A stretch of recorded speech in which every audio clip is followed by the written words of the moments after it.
Professor Ubier's house. Looks pretty creepy. I'd been away from Paris and hadn't seen Nico for nearly 6 months. I wanted to celebrate our reunion, but she had other plans, an appointment with an archaeologist. Something to do with a Mayan stone she came across while researching a story. The guy who answered the door didn't look much like an archaeologist to me. I had a bad feeling about this.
I glanced over the books, vaguely hoping to find a copy of How to Deal with Poisonous Spiders While Tied to a Chair.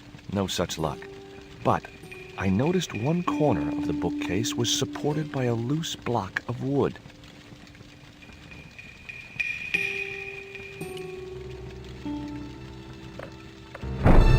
Maybe I'd been a little heavy-handed, but it was a question of survival. Of course, I was still tied to a chair in a burning house with no means of escape.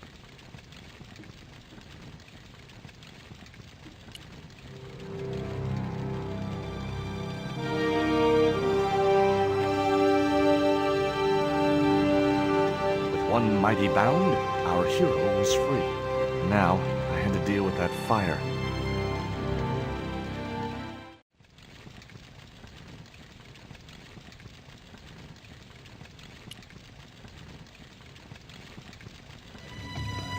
In the drawer was a small decorated pot.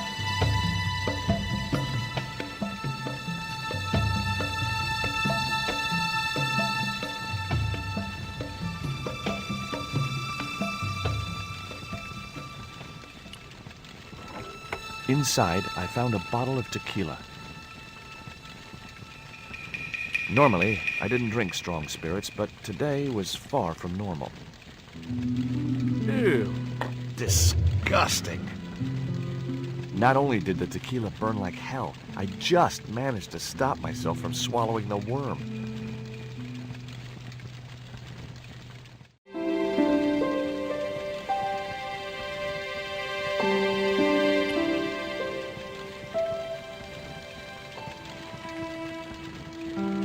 A stylish little canvas number containing a lipstick, a handwritten note, and a pair of nylon panties with a large love heart emblazoned across the front. It occurred to me that Nico's tastes must have really changed while I was away.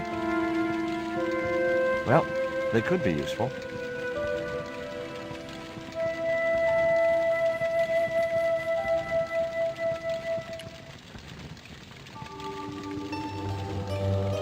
That dart was sharper than a mosquito's business end, but this didn't deter me from getting it anyway.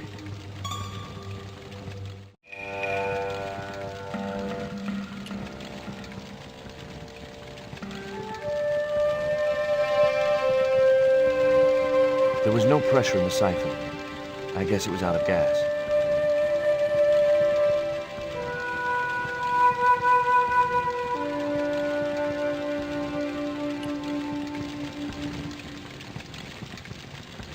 The cabinet was locked.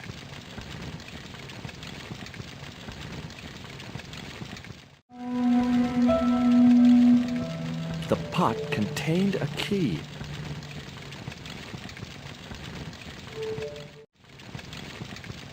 I guess I had no business reading the note, but I figured it might give me a clue to what Nico was involved in. It was from Andre Labanau, the history student Nico had known at college. The letter was sentimental mush, and revealed that the exotic lingerie, as he called it, was a gift from him. It gave his telephone number. Labanau figured himself as a rival for Nico's affections, but I couldn't believe that that creep was in the running.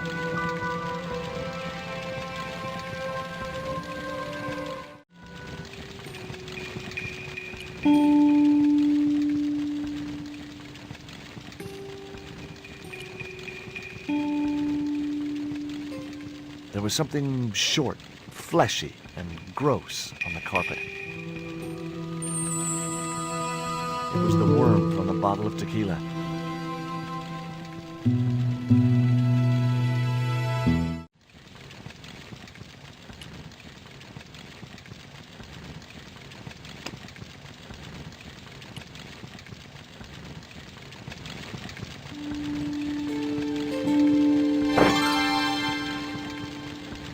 As I released the lock, something blew the doors open.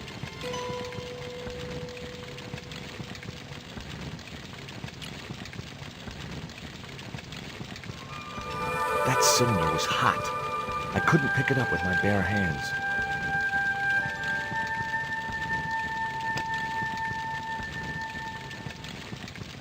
The panties I'd found in Nico's bag were just what I needed to wrap around the hot cylinder.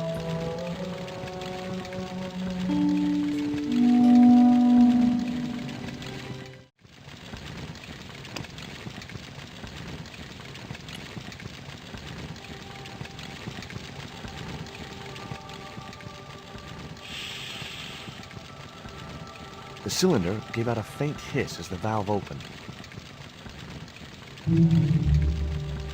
What? Now I had one primed up and ready to use extinguisher.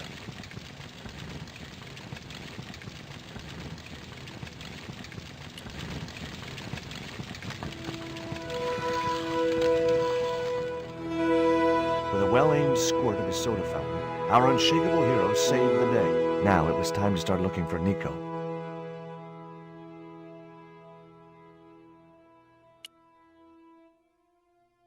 I wasn't going to burn myself on that red-hot doorknob, and it wasn't the time for subtlety.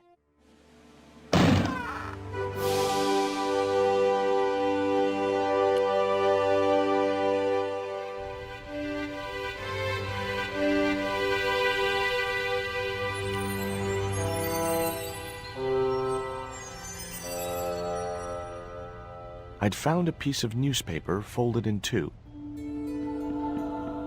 It referred to a forthcoming eclipse of the sun. Unfortunately, it wouldn't be visible from Europe. The best place to view the eclipse would be Mexico.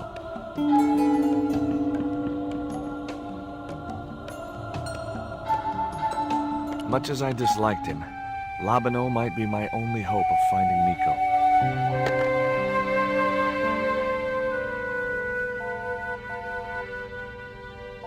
Hi, Andre? Who is this? It's George Stobart, Nico's boyfriend.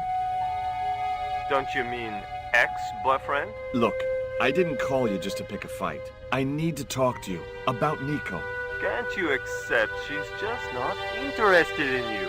Listen, Andre, we need to talk. Nico's life depends on it. Okay. You remember the cafe at Montfaucon? Sure. Andre? You'd better show, you creep. I felt an irrational urge to wipe my ear.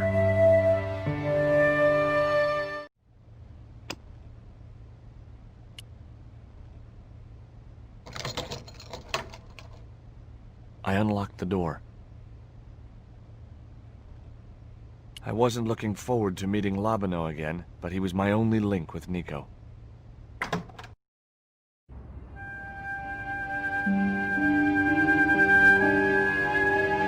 There was no sign of Labanau when I got to the cafe. I decided to order a coffee and wait for him.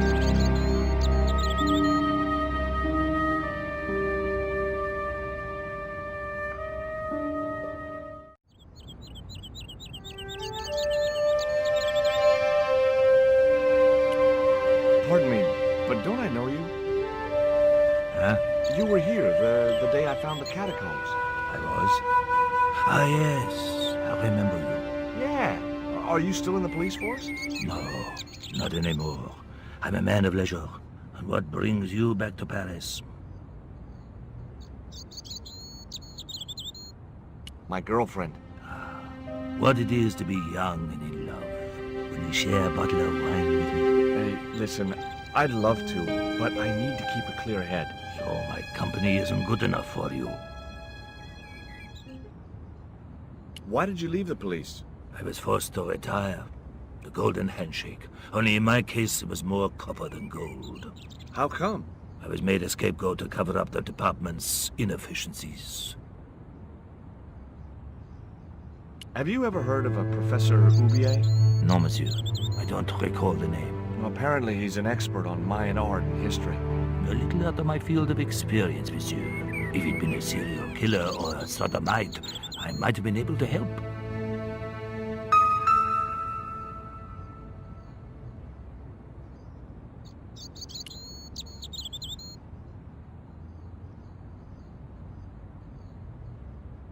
Oh, garçon? He ignored me. I'm sure it was deliberate.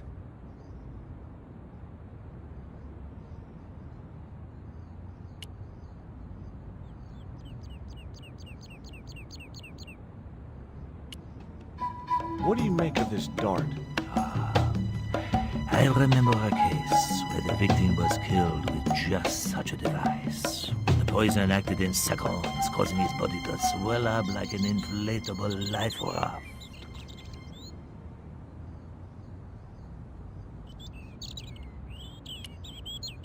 What do you make of this news cutting?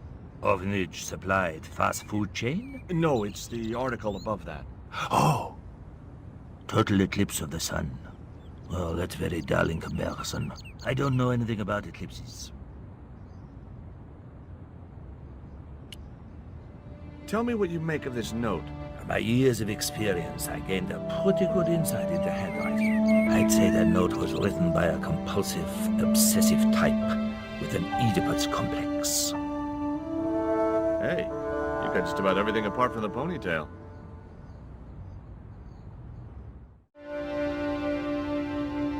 Hey, you. Quoi? I'd like a cup of coffee if you don't mind. When I finish serving this gentleman.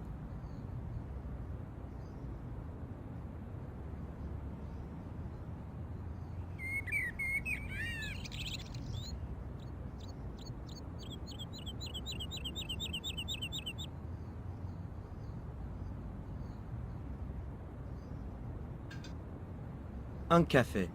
Thanks. What does that guy keep pouring out of his flask? Absinthe. Absinthe? I thought that was highly dangerous and outlawed in France. It is. Don't look at me, I didn't sell it to him. Do you know a guy called André Lobineau? Oui, I know him. What of it? Well, I'm supposed to meet him here. Did I miss him? No, I have not seen him today. Have you heard of Professor Oubier? Oui. He married that actress, the little dachshund. They used to come here. The nutty professor and the movie star. If Oubier's wife was a movie star, how come I never heard of her? She was big in France. The world doesn't stop at Hollywood. Her stage name was Carol Climax. She died in suspicious circumstances. How did Oubier's wife die? I heard he shot her. And got away with it? He had a good lawyer and a watertight alibi. Why would an eminent public figure like Oubier risk everything for murder? He wouldn't be the first, would he? Besides, people like him always get off. Do you know that man over there? I should think so. He's a regular customer. Look at this. A poisoned dart. Ah oui, sure. It's the real thing. Knocked my girlfriend out cold in a matter of seconds. Romantic. Sounds like a real close relationship you have going. That's all. Thank you.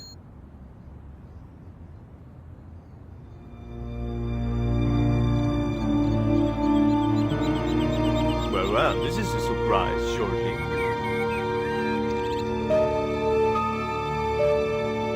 I wouldn't normally call you. But Nico's in trouble, Andre. Deep trouble. You have to help me find her. What? What have you dragged her into this time? It was you that recommended Professor Oubier as an expert on Mayan art. Now his butler's kidnapped her, and he tried to kill me. Every time she gets involved with you, there is trouble. Walking out on her was the best thing you could do. My father was dying, damn it. I had no choice. Well, she soon recovered once she went back to her old friends. Drop it, Andre. Right now, Nico's in danger, and we have to work together. So, how can I help? Nico needed to speak to Oubier about a stone. Oh, you mean this stone?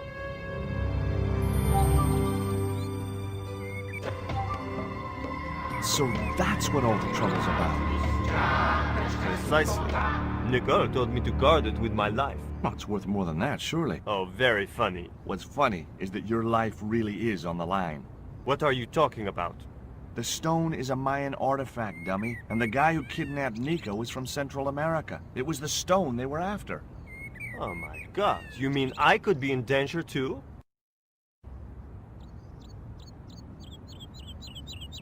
What do you suppose the carving on the stone means? I don't know.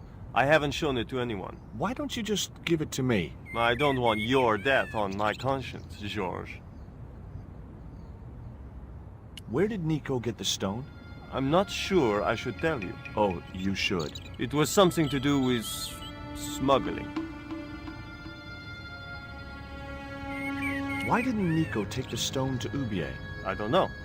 Perhaps she suspected something like this would happen. If she's been hurt, Andre, I'll break every bone in your body. No, that's typical of you. Do you think I don't care what happens to Nicole? It occurred to me that slugs don't have bones to break, but I kept that thought to myself. Tell me about your friend Oubier. He's more of a professional acquaintance than a friend. I see. So you don't really know him at all? No, I don't. Does Oubier employ a guy from Central America? Maybe. I don't know. What do you think this is, Andre? I don't know. I'll give you a clue. It's got more backbone than you. You think you're amusing, don't you?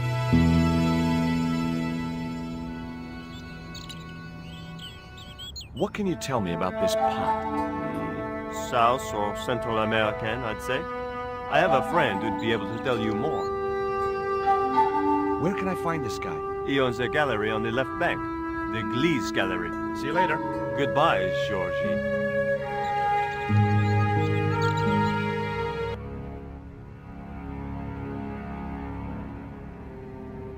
I've had enough of your games, Kala. Tell me what you've done with my stone.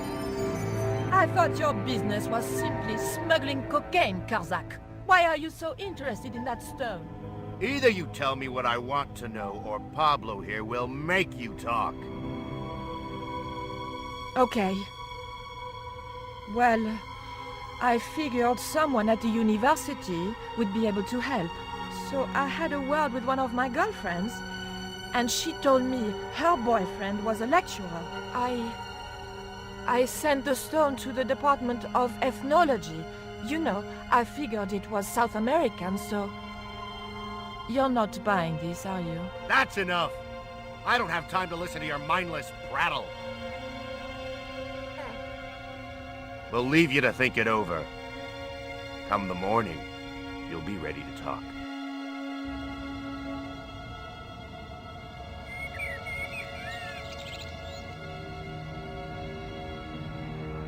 Now I had another lead. I could either go back to Oubier's house, or visit the Glees Gallery.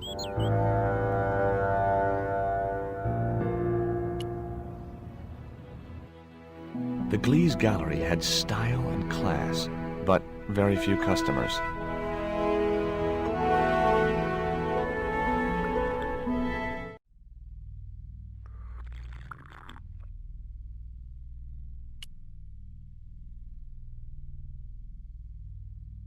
Are you Mr. Glees, the owner? Good God, no.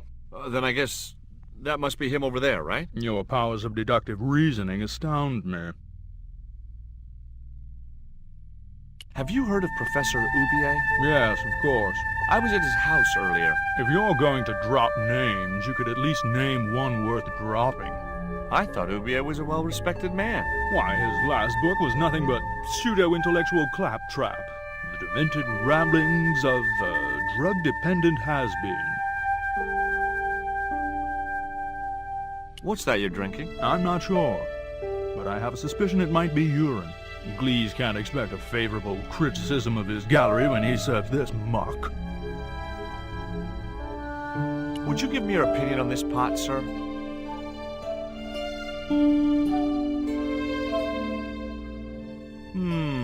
Yes. Very rapouche. Rapouche? Hideous. What the hell do you think you're doing? You smashed my pot. Certainly, it was not only worthless, it was ugly and offensive. To you, maybe. Believe me, I was doing you a favor. I wasn't going to waste any more breath talking to that pompous blimp. Maybe I could turn the situation to my advantage, and at the same time, get my revenge.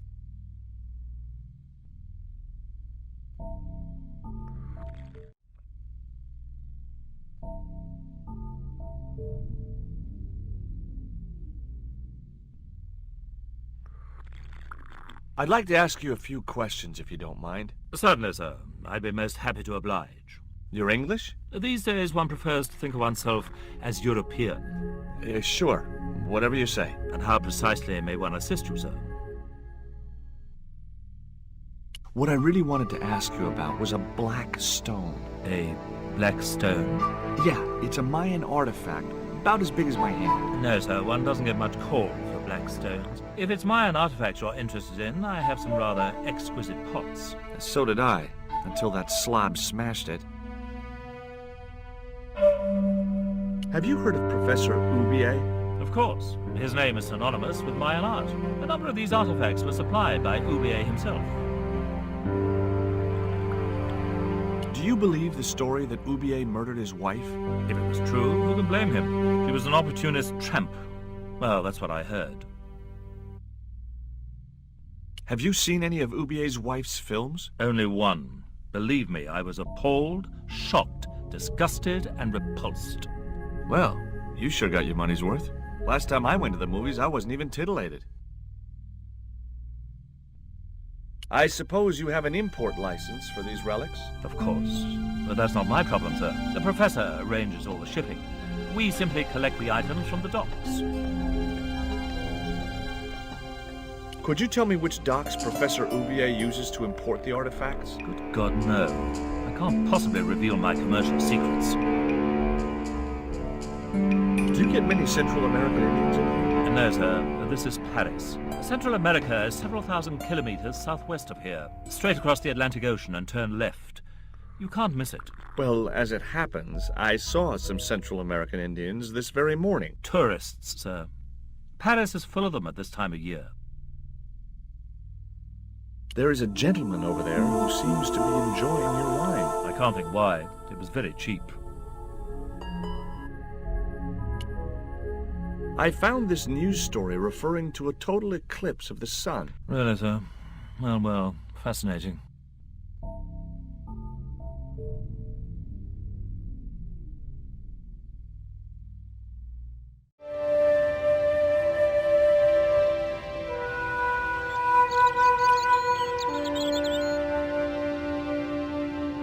Do you miss being a gendarme?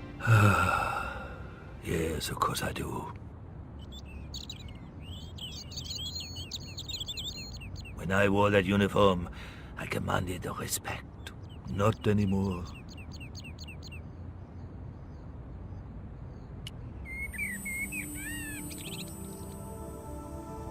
I grabbed the flask and was struck by a powerful smell of absinthe, a highly potent and illegal alcoholic drink.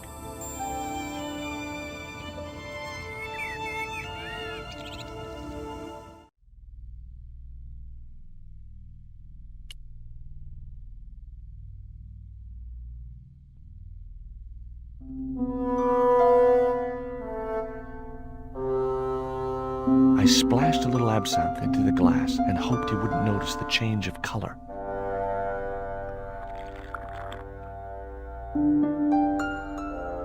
Did you put something in my drink? Yeah, I did. What do you think? Well, it's certainly an improvement over Gleese's wine. In fact, I could grow to like it.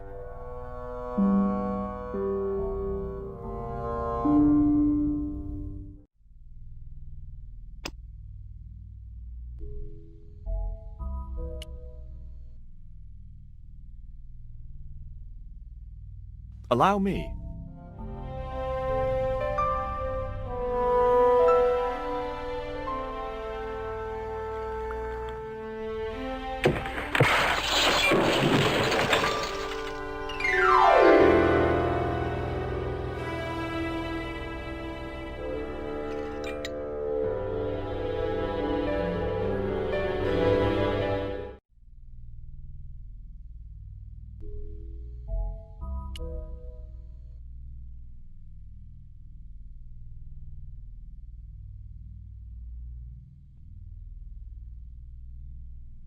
There was nothing in the case but styrofoam packing, but pasted on the side was the remains of a label.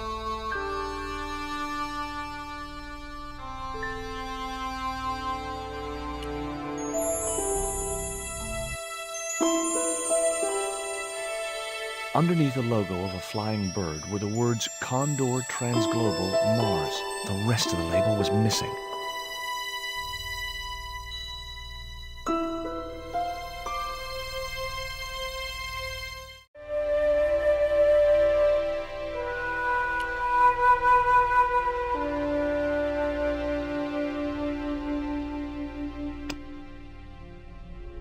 It was the newspaper clipping referring to the imminent eclipse. Wrapped inside it was another small piece of paper. It was a bank statement for Oubier's account from an automatic telling machine. The last 5 withdrawals were for large amounts, and all made in Marseille. It was beginning to make sense. Oubier had organized Nico's abduction.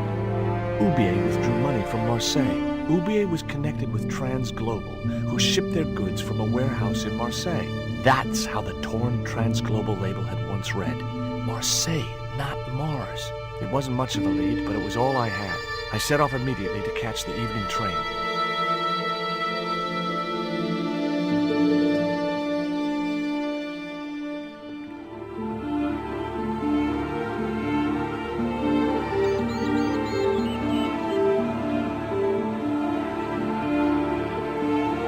It was almost dawn when I arrived in Marseille. I traced Condor Transglobal to a desolate dockside.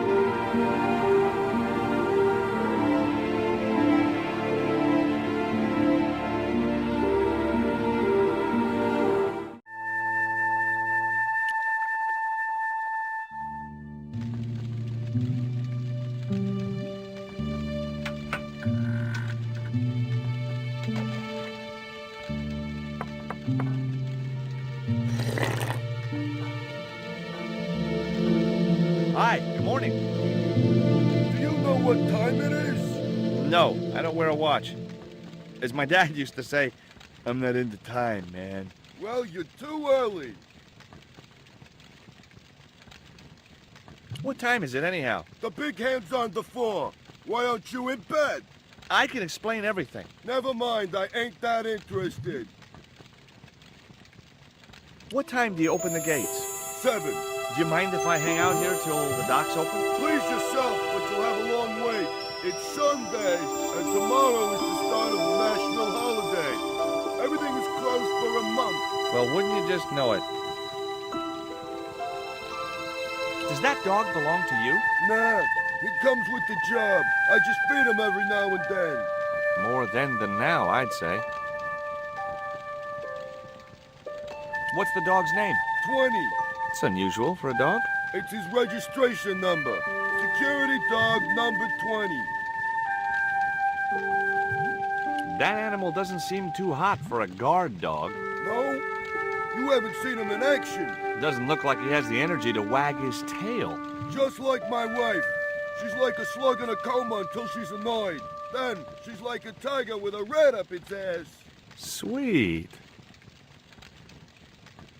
Ever heard of Condor Transglobal? Sure. They have a warehouse here. Well, could I take a look? Not until after the holidays. Come back in a month. I have to make a delivery to Condor Transglobal. Where's your rig? About half a mile down the road. And you walked here? Jeez, are you some kind of nut? Nah, it was easy. I just put one foot in front of the other. Are you gonna let me make my delivery? Not without the paperwork. You get the papers, you make your delivery, and I get a fat backhander. I was getting nowhere with the story about being a trucker. Do you know what kind of business Condor's involved in? I'm paid to guard the gate. Their business is none of mine. I'm looking for a young woman. At the docks? What kind of woman do you have in mind? You don't understand. It's my girlfriend I'm trying to find. Well, I ain't seen her, and you should tell her the docks ain't no place for a young lady. They're dirty and they're dangerous.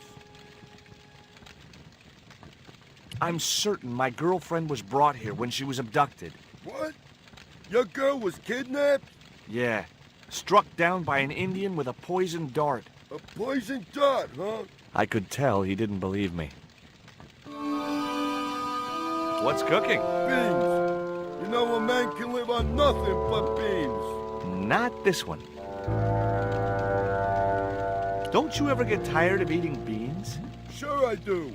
What do you take me for? And what's the alternative? Peas. I can't eat them too often, though. They play hell with my digestion. Have you ever considered changing your diet? What's wrong with beans and beer? You need me to tell you? You're pumping out enough methane here to fill a dirigible.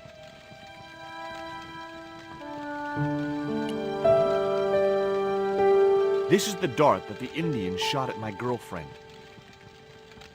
Sheesh. That's pretty weird, but I don't see why you'd expect to find her here.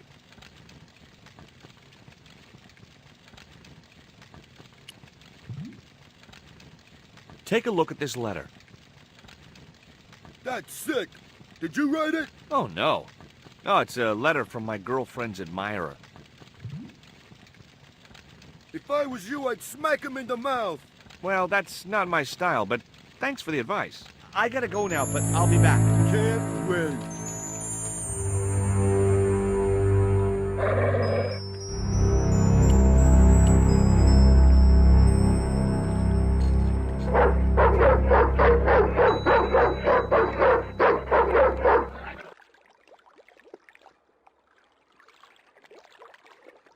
What's the big idea? I don't know. The dog went berserk for no apparent reason. He's trained to do that. The idea is to deter any would-be intruder. Oh, I get it. Okay, I'm sorry. That's okay. Just remember, he's a trained attack dog. A killer.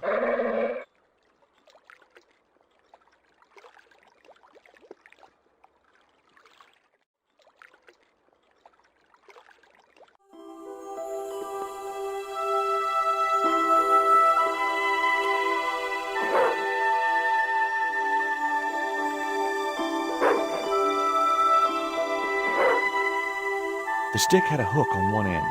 I figured it was a boat hook for hooking boats.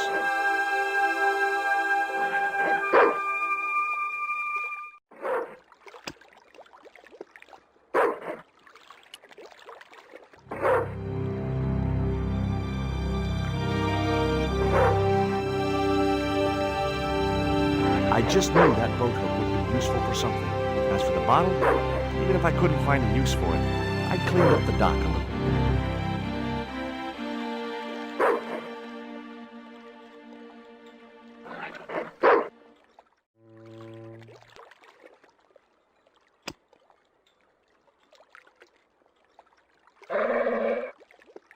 The bottle was half filled with water. Maybe it would cool the cone down enough to touch it.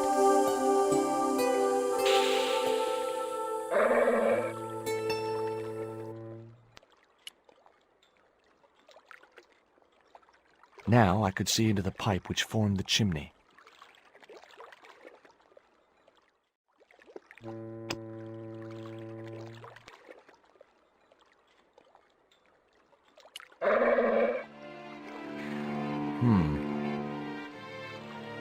The bottle had blocked the chimney, and the hut was filling up with smoke.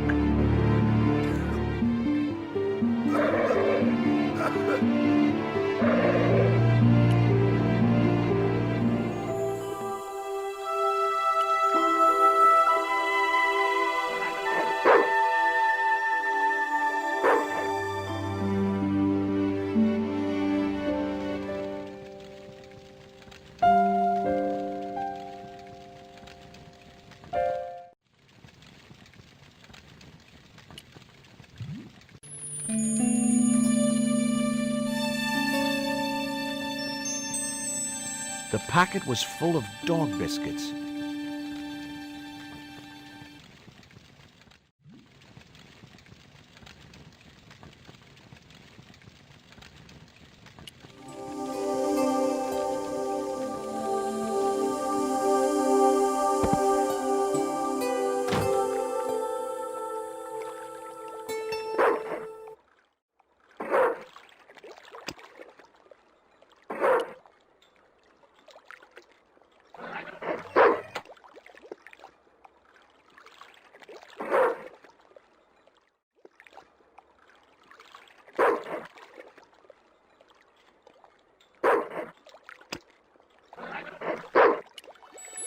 Hey, 20. Come and get it, boy.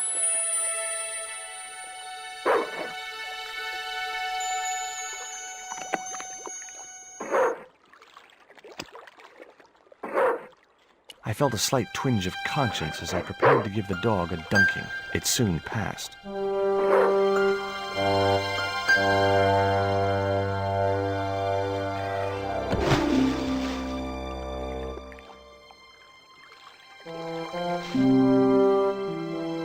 As I'd expected, the dog could swim like a dog.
The din must have drowned out the sound of my knocking.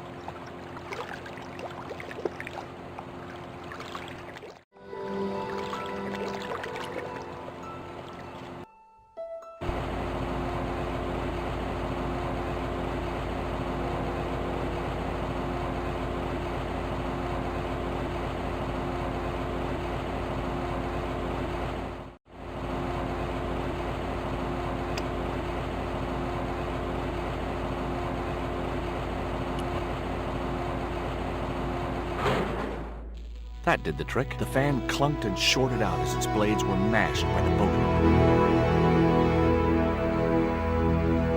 Hey, you make any more noise, I break your arms. That bully needed to be taught a lesson. Garzak's already mad because we didn't get the stone. You give me any trouble, I'll tell him it was all your fault. Karzak? That must be his boss.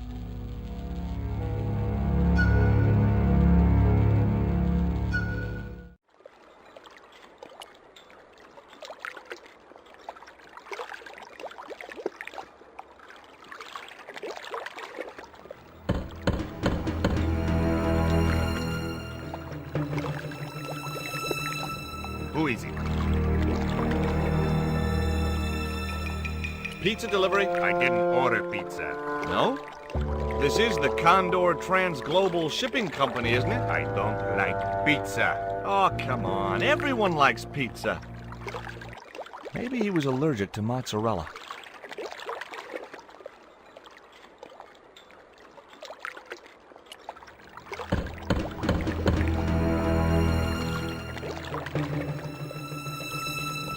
Hey, What now? look. This pizza's been paid for. You might as well take it. I told you, I don't like pizza. Not even with extra olives? I hate them. Olives are the devil's butt nuggets.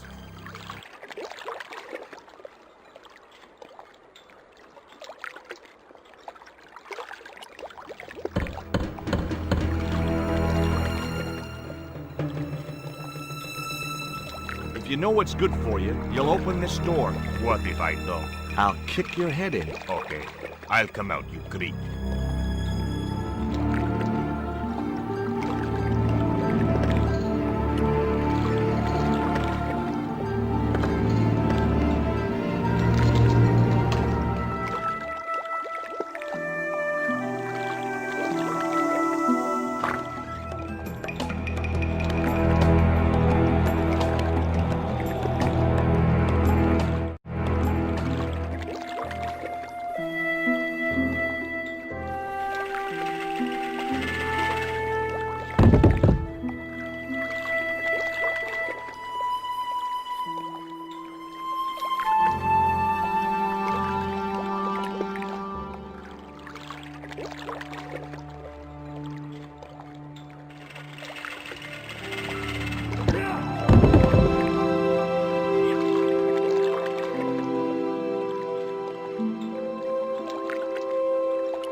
The only interesting thing I found was a small brass key.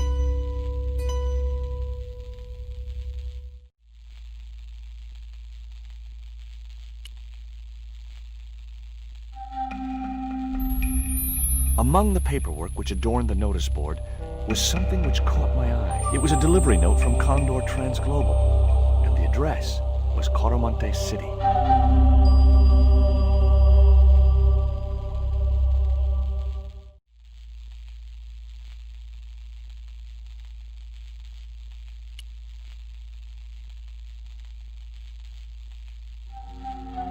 Don't shoot! The little guy had a blowpipe. That confirmed my suspicions about what had happened to Nico. I waited for him to shoot me, but it didn't happen. Instead, he seemed to want to tell me something. What? What do you want? He seemed excited, almost desperate. What did he want so bad?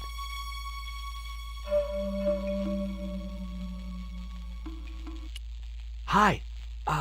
I'm not going to hurt you. Guaramonte! Is that where you're from? Coromante City? Guaramonte! Guaramonte! Okay. What have you done with my girlfriend? Huh? I am not leaving without her. Where is she? He didn't appear to understand me.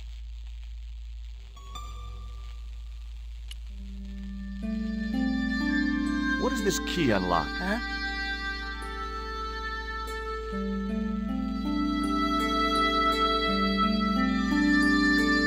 Hey, you're manacled. Who did this?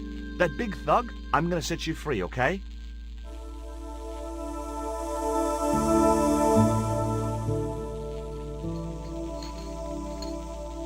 Hey, come back here.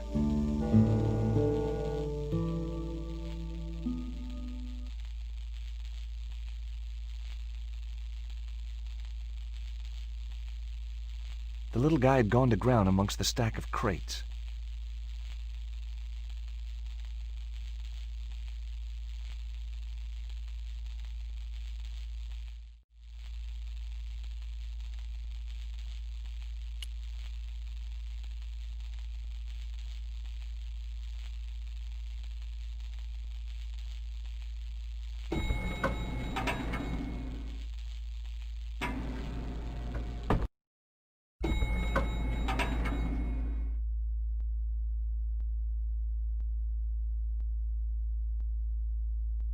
Just in time.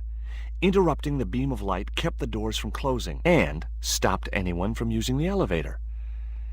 But what now?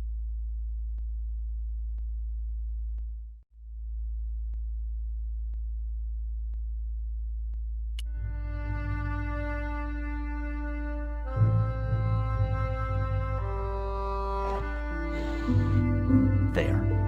That would keep the doors from closing.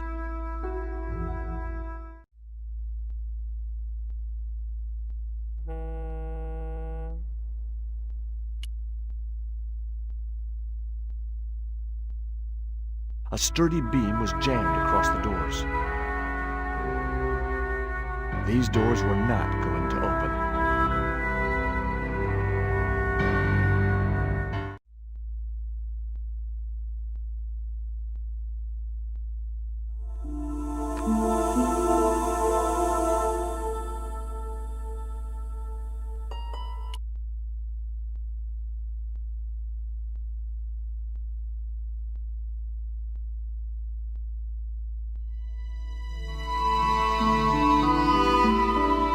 There was an arc-shaped scratch on the floor, as if a door had been opened in the nearby wall.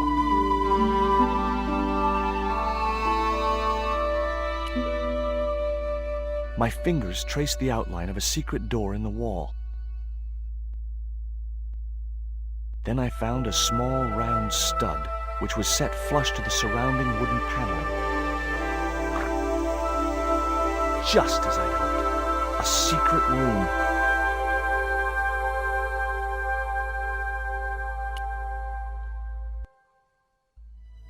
Nico!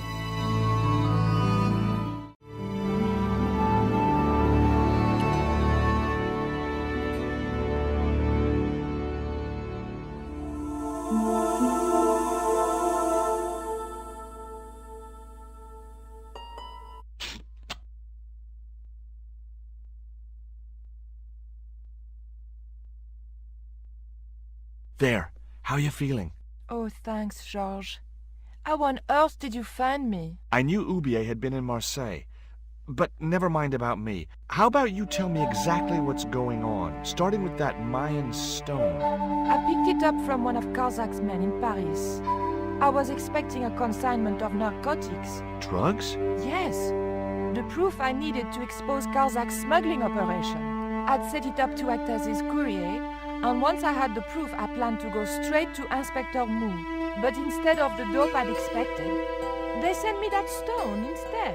And to find out more, I called Professor Oubier, who invited me to his mansion. At least, I thought it was Oubier. I don't get it. If Karzak's business is drugs, why is he so desperate to get his hands on that stone? Maybe it has some significance to the local people in Central America.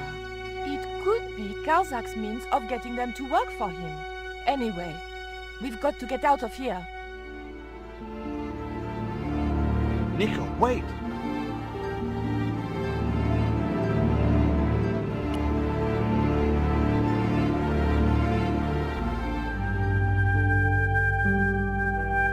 We can't use the elevator. If that thug Pablo's recovered, he'll be waiting for us. We've got to do something. Where does that door lead to? I'm not sure.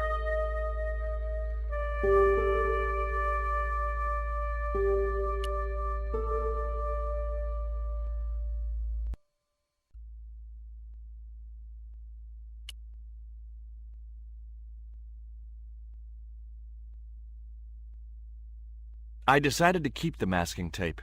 It was bound to be of some use to me.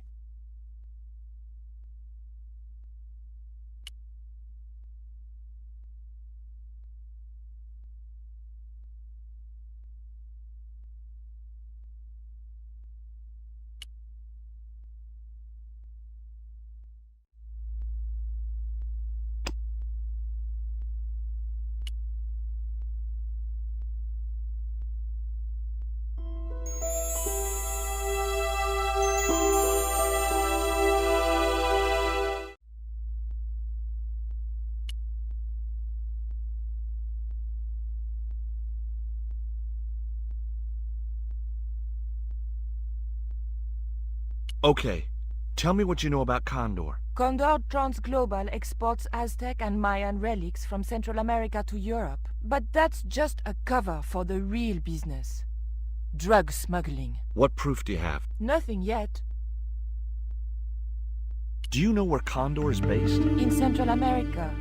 A place called Quaramonte. I saw that name on a docket downstairs. Tell me about this Karzak guy. Well, I saw him for only a few minutes, but he frightens me. I got the impression that Pablo was nervous when he was around too. His eyes, they're like a wild animal's, like a tiger. That's what scared me most about him. He looked so unpredictable and dangerous. Did you know Ubier's wife was a film star? No, I didn't know he was married. What happened to her? She died. In mysterious circumstances, apparently. How mysterious? I heard she was murdered. Possibly by Ubier himself. A murderer, huh? André said he was something of a celebrity.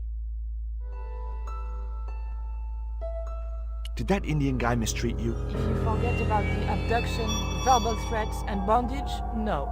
Well, what about the little guy? I don't think he knows where he is or what he's doing here. The big guy, Pablo, he brought Titipoco from the jungle. Titty what? Titipoco. That's what I heard Pablo call the dwarf. Do you recognize this? Is that the dart which knocked me out? That's right. I kept it as a souvenir.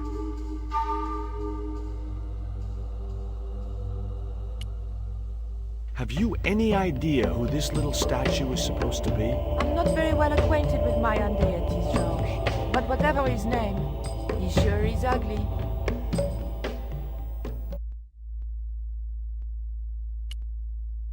Look, the little guy downstairs was chained up with these.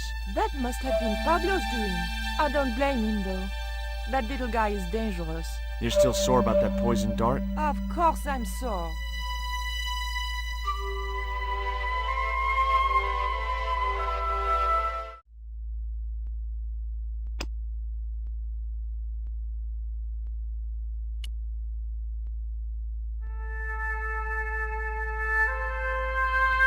Hopefully, the tape would prevent those doors from closing and stop the Indian from being able to call the elevator.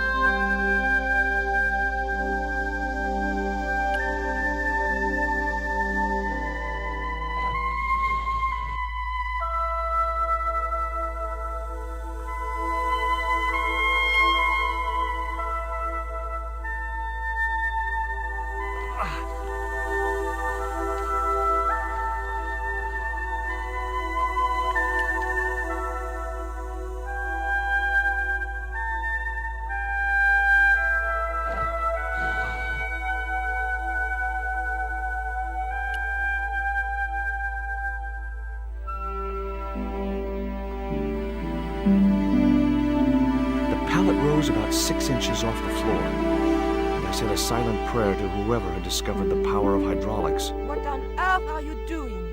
Trying to raise the statue so I can hook it to that pulley. Is that really going to help us? I like to keep myself occupied in times of stress.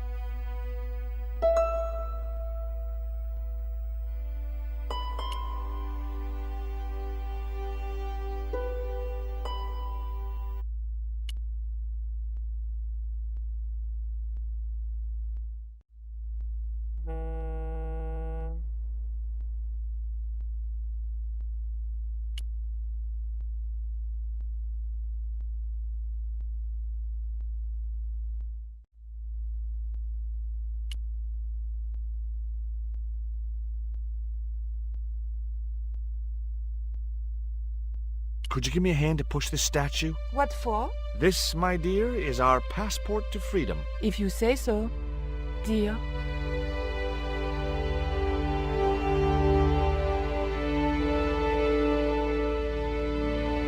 Okay, push!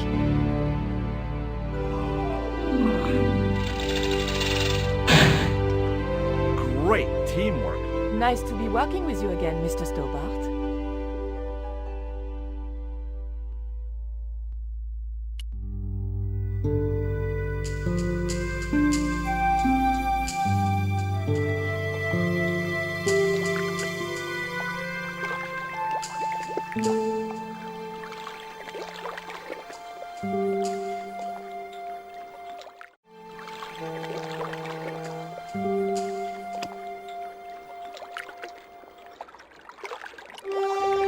Chico, I have a great idea.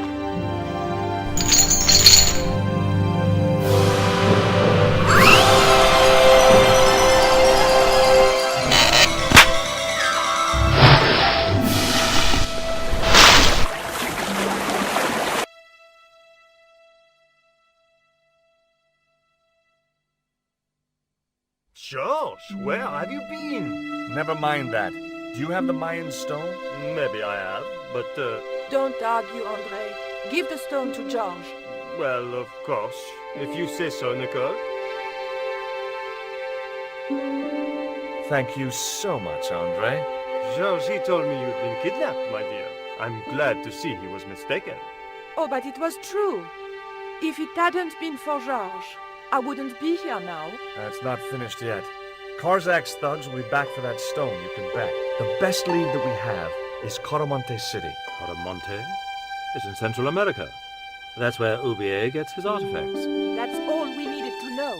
Come on, George.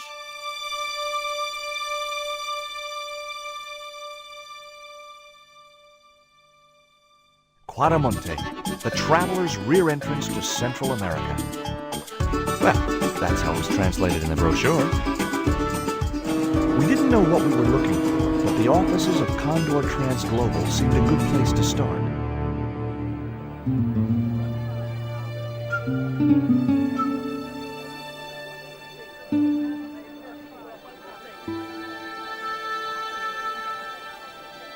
Hey, it's market day. I don't see any cabs. Let's ask someone how to get to Quaramonte City. Okay. Keep your eyes peeled for any sign of Condor Trans Global.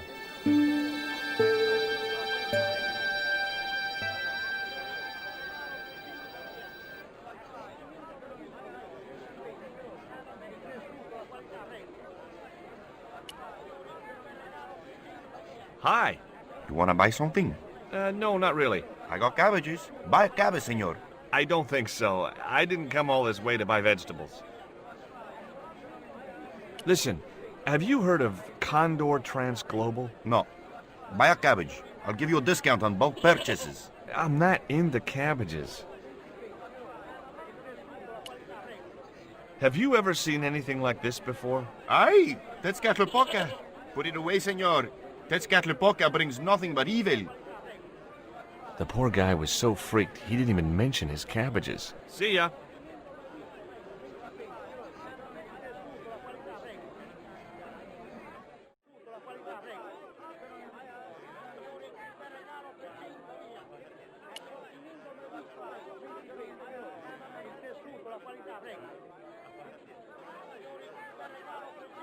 Hey, cheer up, guys. What's with the long faces? Our pipe player has been arrested and thrown in jail. Poor Miguel. He never broke the law in his life. Why was Miguel put in jail? For playing folk music. What? It's true, senor. He insisted on playing traditional Quaramonte music, even though it's illegal. Why don't you try playing a tune to cheer yourselves up? No, we should be looking for real jobs. We could earn 10 times as much down the mines. My cousin Ramirez was earning 8 pesos an hour. Before he lost his legs in the accident. Tell me about the accident at the mine. There was an explosion at Teoculcan. 30 miners were buried alive. They got some of them out, though. 2 of them, including your cousin, and they left half of him behind.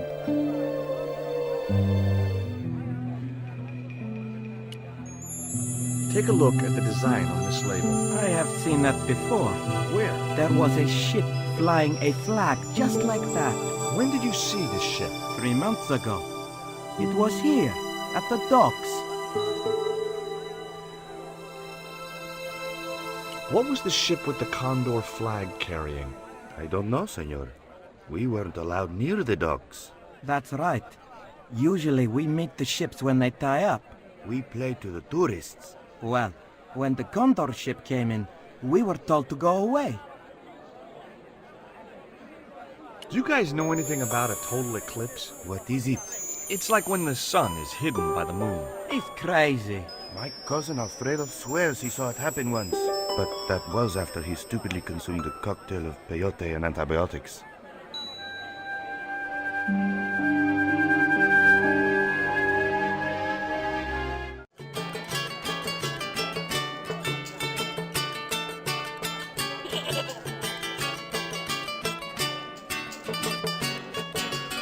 George Stobart, well, of all the... Mrs. Henderson. Boy, this is some coincidence, huh? When you've been married to a fruitcake like Dwayne as long as I have, you stop believing in coincidence. I'd met Pearl and Dwayne on the other side of the globe in Syria. He was an Army veteran who suspected he was working for the CIA, but wasn't sure. She was less obviously deranged. Is Dwayne here with you, Mrs. Henderson? Why, sure, I couldn't leave him home alone. Since Dwayne came back from the war, we couldn't bear to be apart. So, where is he now? We ain't speaking. Why aren't you speaking to Dwayne? Because he's an old spoil sport sourpuss. I want to visit one of those old pyramid places, but Dwayne says he has to stay in town. Right. And you don't want to go on your own? Well, there's no point in going to the pyramid if there's no one around to take my picture. Is Dwayne still working for the CIA? If he is, he doesn't know it. He's what they call a snoozer. Don't you mean a sleeper? No, this is different.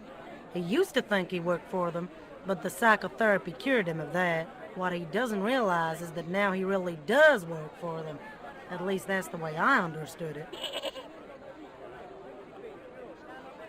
What brings you to Quaramonte, Pearl? What takes me just about anywheres. The market. You drove 2,000 miles to go shopping? Shopping is my role in the economy of the Great Design, George. Take a look at this news cutting, Pearl. You'll have to read it to me, George. I left my specs in a gay bar in Santa Barbara. Well, it's about an eclipse of the sun, which is due to occur in a few weeks' time. You'd think the government would warn us about these kind of things. It's not dangerous or anything. Apparently, the best place to view the eclipse is right here in Quaramonte. Oh, my. She didn't appear to be the slightest bit interested. Catch you later, Pearl.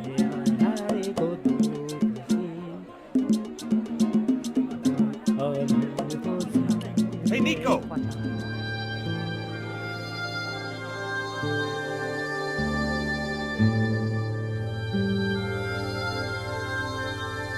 I have done just as I have been instructed, Professor. With the mine closed down, there'll be no one around to observe your excavation. Ah, I have visitors. Just remember what I told you, General. There's really no need to make a martyr out of that man.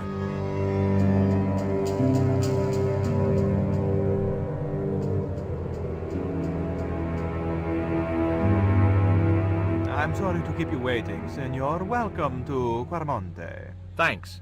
My name's George Stobart from California. But what is this? An angel come down to earth. Nicole Collard. Enchantée, mon général.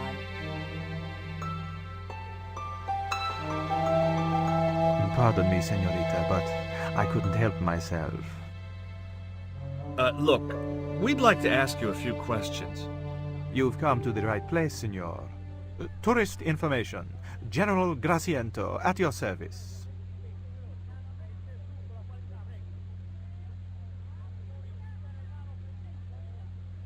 This is the tourist office? It says police on the sign outside. It is both, senor. I am a man of many parts. I can see that, General. Have you heard of a guy called Karzak? No. No, I never heard of him.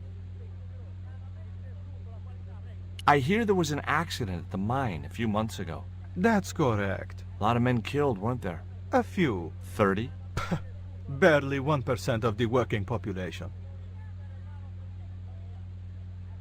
Is it true there's a restriction on music in Quaramonte?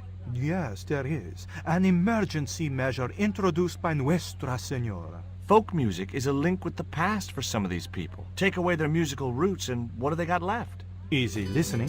You think easy listening could replace a musical heritage hundreds of years old? Why not? It happened in your country. Are there any ruins around the city? Of course, Signor. Quarmonte has everything. I have a friend who wants to visit an historical site. Ronaldo will only be too pleased to conduct a guided tour. When he's dealt with today's paperwork, of course. Who was the guy you were talking to when we arrived? Professor Ubier, a visitor, Signor, like yourselves. Did you say Ubier? Si, Signor. Professor Ubier, a French archaeologist.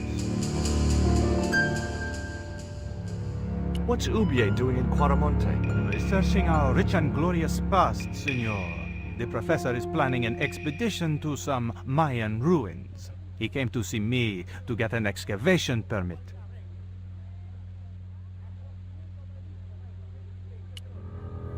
Have you ever seen anything like this before? That's a native carving, isn't it? Where did you get it? We picked it up in the market as a souvenir.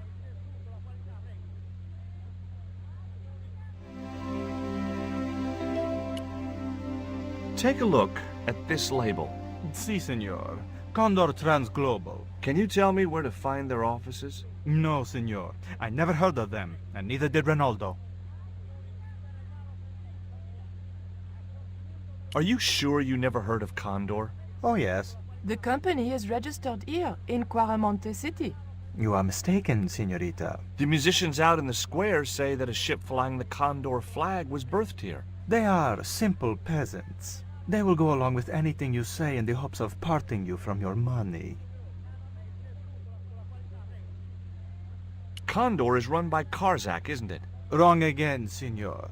Karzak has nothing to do with anything called Condor, whoever he is.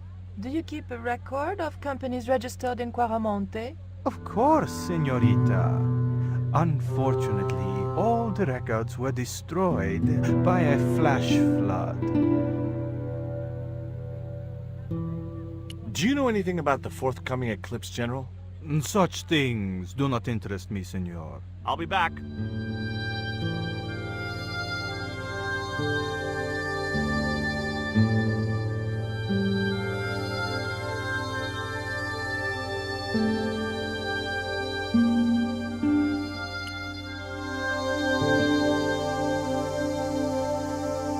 Hi, I'm George Stobart. Hello, senor. How can I help you? Are there any ancient pyramids near Quarmonte? Si, senor. But it's not very impressive. It's in ruins. That's perfect. Would you be willing to give a guided tour of the ruins? I can't. The General would have a fit if I left all this paperwork.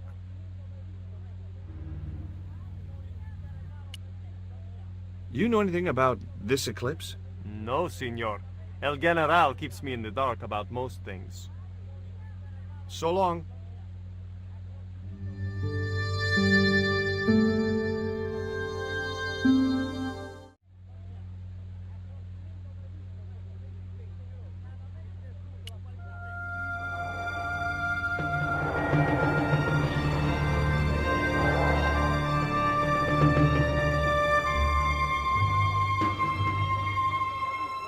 Why did you show him the stone? I thought maybe he might know something about it. Well, he does now, for sure. He knows we have it. You came on a little strong with the General. I was merely flattering his ego, George. Every man has his Achilles heel. Maybe. But that guy's weakness isn't in his foot. Labano tells me he's been seeing a lot of you. We meet sometimes for lunch, a drink. After you'd gone back to the States, I was pretty lonely, you know. Lonely? You must have been desperate. Couldn't you just visit the zoo or something? That man we saw talking to the General was Ubier. Didn't you recognize him? I never met him, remember? The guy I called in Paris claimed to be Ubier, but he sounded nothing like the man in the police station. Maybe the professor really is innocent. Nah, it's too much of a coincidence that he's here in Quarmonte.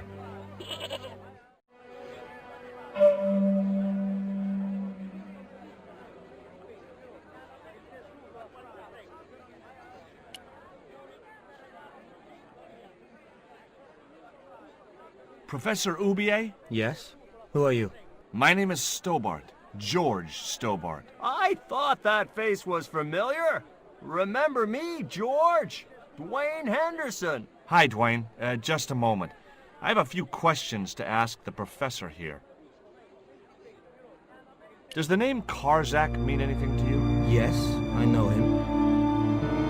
In fact, if it wasn't for Kazak, I wouldn't be here. What? He's financing my expedition.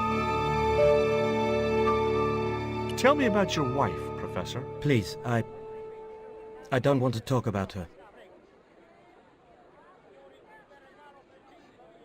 You shot her, didn't you? No! I loved Carol. She meant the world to me. What do you know about my girlfriend's abduction? I don't know what you're talking about. She was invited to your mansion in Paris. Not by me, she wasn't. I haven't been home for nearly 7 months. Have you ever employed a Central American butler or servant? I've never employed any kind of servant, monsieur.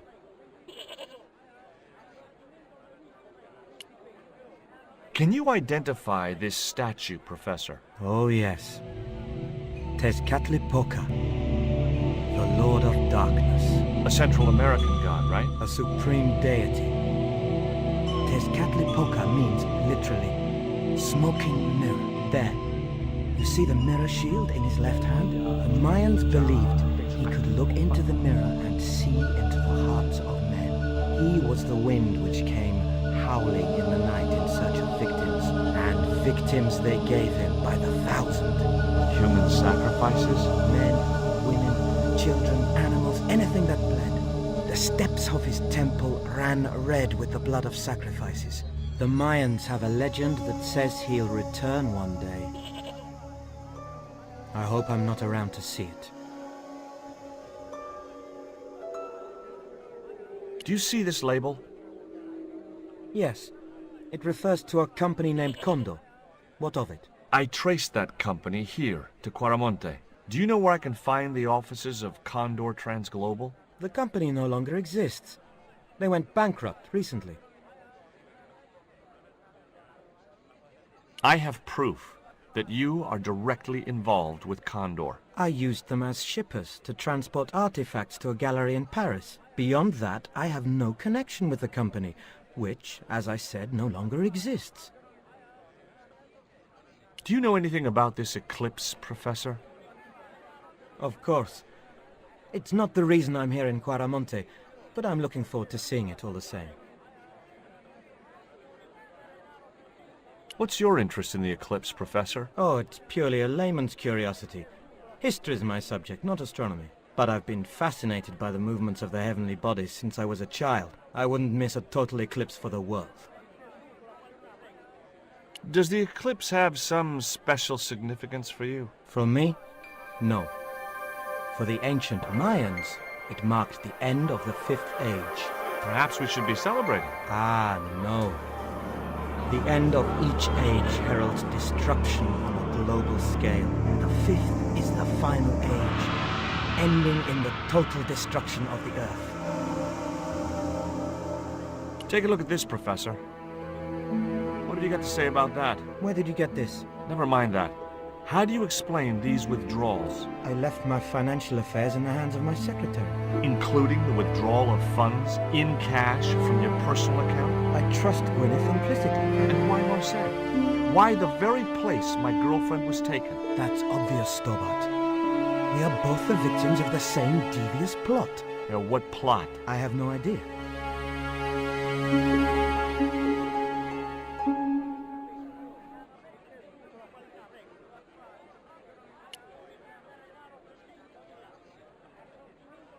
Are you still working for... you know who? Who's that, George? You know I'm retired. Oh, nothing. Forget it. I confused you with somebody else. Oh, I do that all the time. Do you think the general was involved with Condor? Hell no.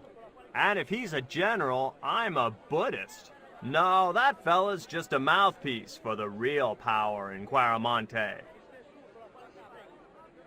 So the general is nothing but a puppet? He's like Pinocchio before he met the Blue Rinse Fairy. Strictly strings and wood. Who's pulling the strings? His mother.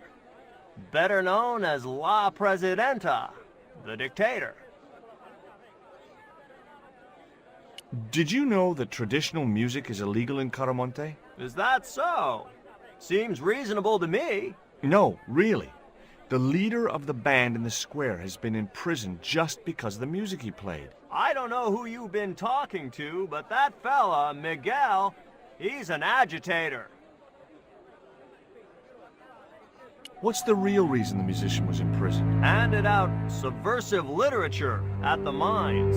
That so-called general was waiting for Miguel when he got back into town. Marched him off to jail at gunpoint on a charge of inciting a riot. I spoke to Pearl earlier. Yeah? Did she mention that we had a kind of falling out? Yes, she did. She'll get over it. Did you drive all the way down here? Hell no. Pearl did the driving while I followed the maps. The way she handled the wheel, you'd think she'd been trucking half her life. What's in the truck, Dwayne? Oh, just camping equipment. Sleeping bags and tents.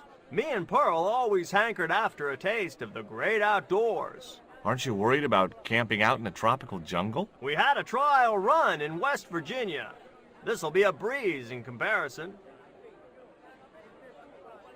Do you know anything about a shipping company called Condor Transglobal? I never heard of it, son. What do you think of these panties, Dwayne? Lord, hot stuff, George. You buy those for your girl? No, a guy we knew in Paris bought them for her. Oh, you're a threesome then. Why are you looking at me like that, George? Forget it.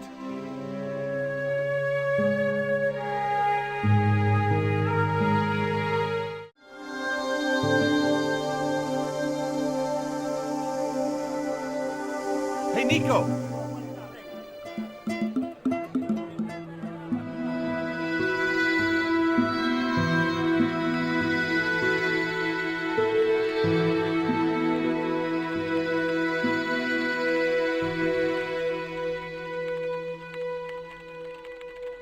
Hola, señora. Hi. We were wondering... I was talking to the lady, Chico. Hi, my name is Nicole Collard. Concha Garcia. How can I help you, sister? The corporation I represent is considering a major investment in Quaramonte. Your advice, as the head of an obviously successful concern, is precisely what I'm after. My assistant, Mr. Stobart, has a few questions he'd like to ask you.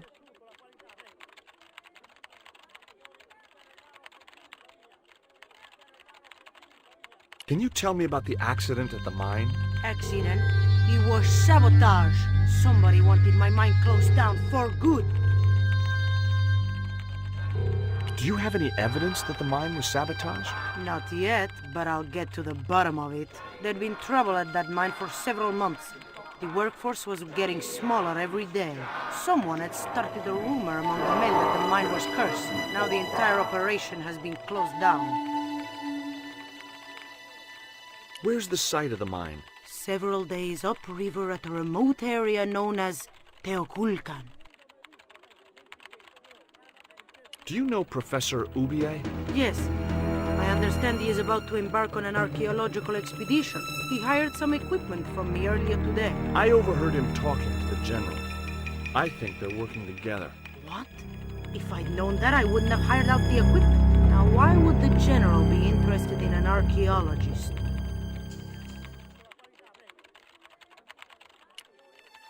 Would you be interested in these panties? They look about your size. Is that your best line, Chico? I'm serious.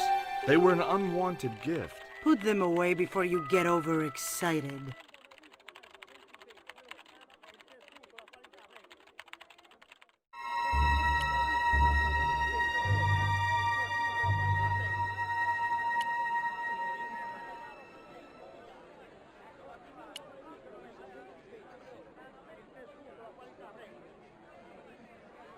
Maybe I'm wrong, but you seemed kind of evasive when I asked you about what you had in that truck before. Damn right I was being evasive. I couldn't talk in front of the foreign national, see? George, I'm on a top-secret classified mission for Uncle Sam. This truck is a rolling bomb. 400 pounds of nitrate fertilizer with a plastique initiator. They'll hear the bang in China. Gee, I'm really looking forward to this. Is Miguel the reason you're here? Pretty smart, George. I was supposed to make contact with him. By the time I found him, though, he was in jail. I've been trying to figure out a way to get him out since then. Sounds good to me. Count me in. Good man, George. All I need is a detonator. How come you brought a truckload of explosives but no detonator? Call me old-fashioned, but I say packing trunks is woman's work. I left the packing to Pearl, and I can't find a darn thing. Just hope she remembered to bring my denture polish. I'd sure hate to arrive back in the States with tar on my teeth. Have you really never heard of Condor? Of course I have, son. Matter of fact, it was old Dwayne's investigations scared him off. Did you find any evidence of Condor's drug smuggling operations? Drugs? Hell no! Condor was a cover for the illegal export of Mayan artifacts. So who was behind Condor Transglobal? It was registered in the name of Edan. Did you get the guy? I don't think he ever existed. Edan backwards spells Nady, Spanish for nobody.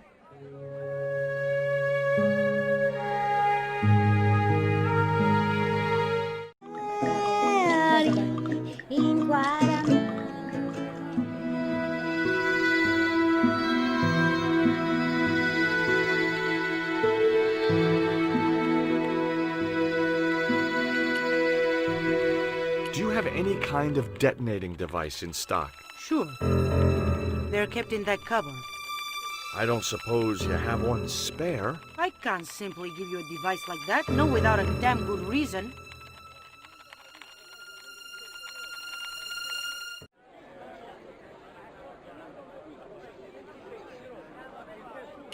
Hey, Nico!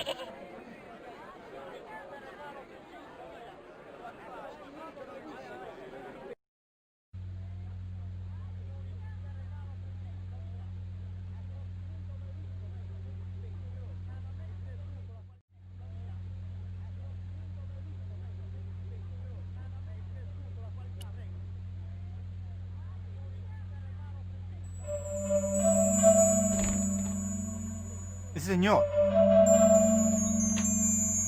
Leave the child alone.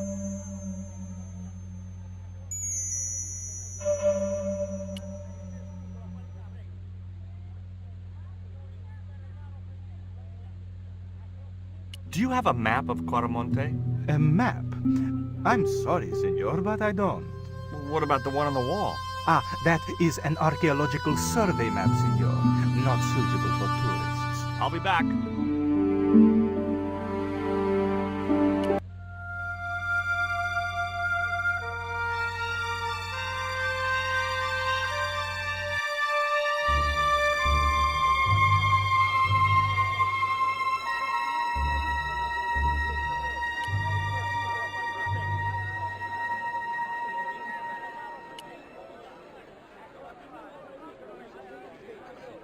Did you notice that chart on the police station wall?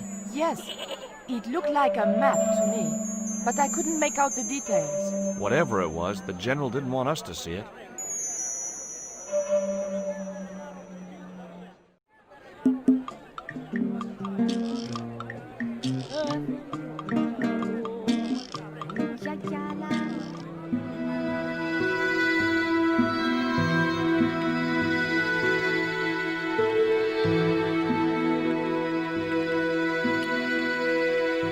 The general has a chart in his office, which he was discussing with Ubier.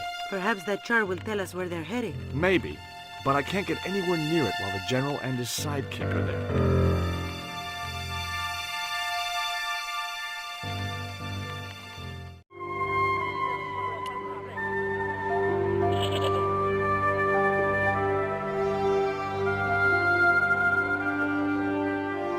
Could you distract the General while I took a look at that chart? You're kidding.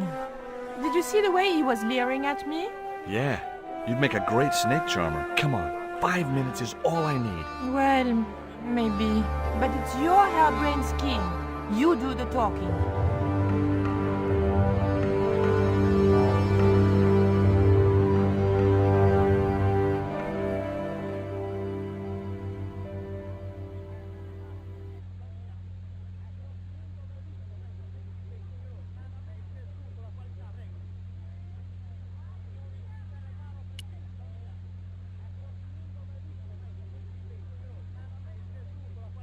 My girlfriend has a favor she wants to ask you, General.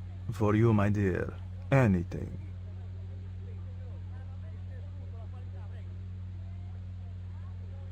I've changed my mind.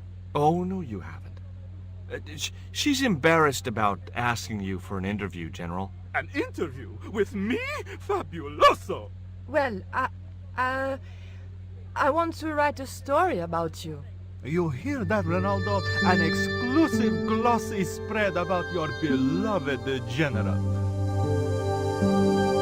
Si, Senor General. Look after things here. I'm going back to my apartment and I don't want to be disturbed. I'll get you for this, George Stobart. Don't worry. If you're gone for more than a couple of hours, I'll come and get you. A couple of hours?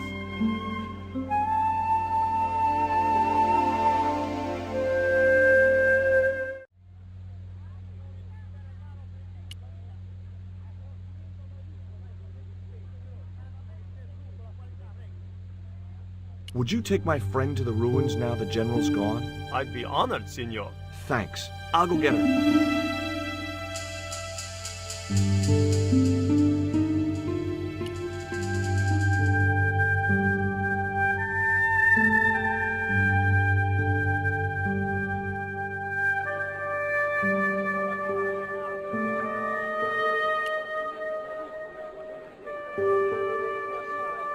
I've made the arrangements for your visit to the temple, Pearl. Oh, that's just great, George.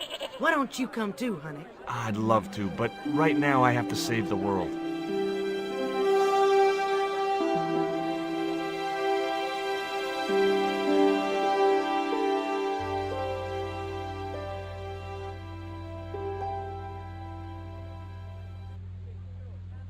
Listen, sweetie. I'm looking for an official guide to take me to the old pyramid. For a lovely lady, I would go to the ends of the earth. For you, I will go as far as the pyramid and back. But what about your husband? What he doesn't know won't hurt him. Let's go, Beanpole.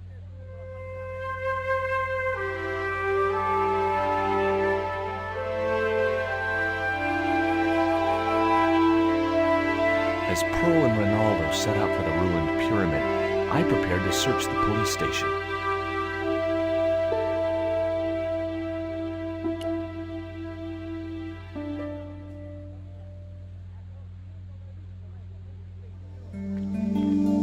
It looked like a geological survey map showing the land to the southeast of Cuaramonte City. About 60 miles inland and upstream was an area marked Teoculcan.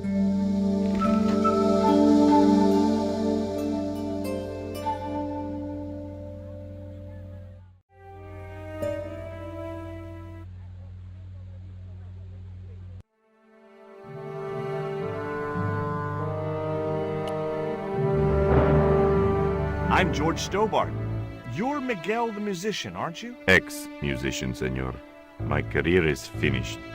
Going to jail could be the boost your career needed. Senor, I would rather die than live with this shame.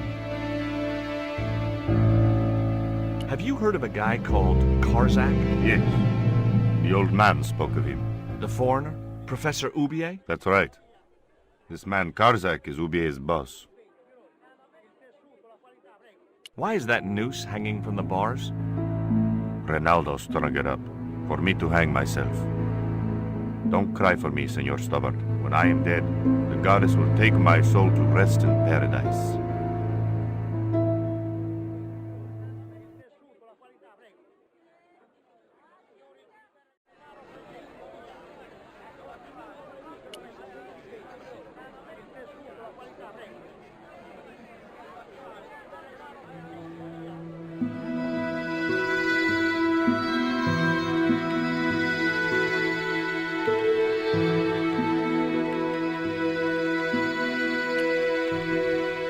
got a good look at that chart in the police station.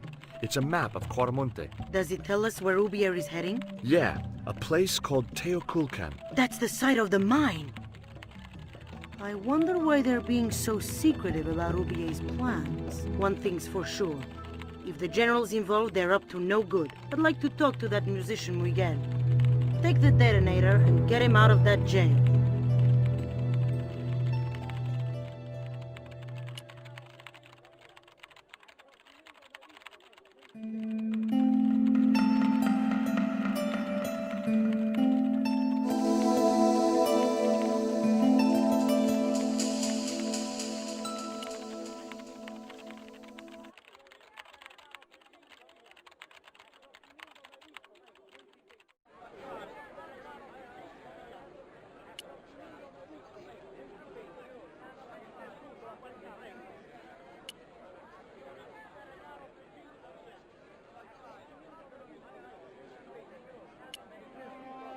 Here is the detonator, Dwayne.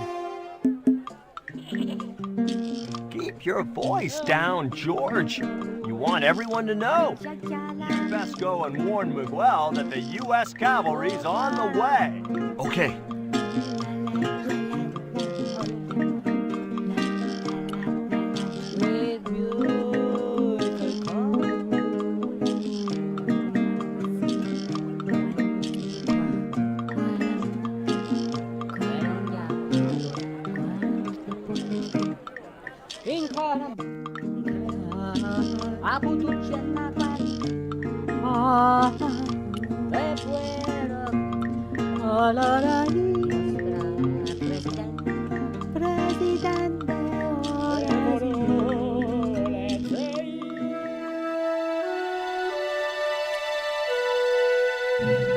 Hey, Miguel, What is it? What is happening? we're getting out of here. Who's we? They've sent the Delta Force? Nope, The Impossible Missions Force? don't make me sick. Much better. Who then? A retired greetings card salesman from Ohio. I'm doomed. You're not the only one. I should have known you'd be trouble the moment I saw you. Look, I can explain everything. Get in that cell, now. And what if I refuse? He'll shoot you. Okay, here I am, going quietly into the cell.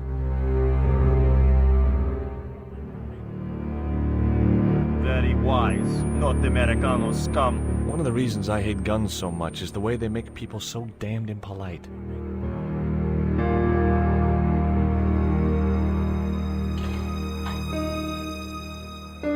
I hope you're enjoying your vacation, Senor Stobart. Go polish your weapon, Ronaldo.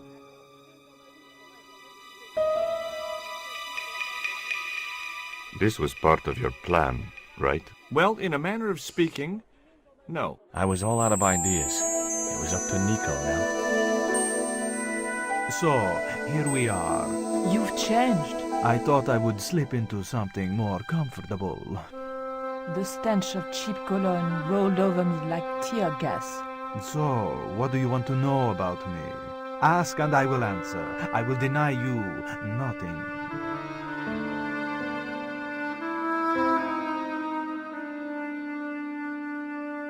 I am a very giving person. How nice for your friends. Your eyes are glittering like stars. His damn cologne was making my eyes water. I was running out of sofa.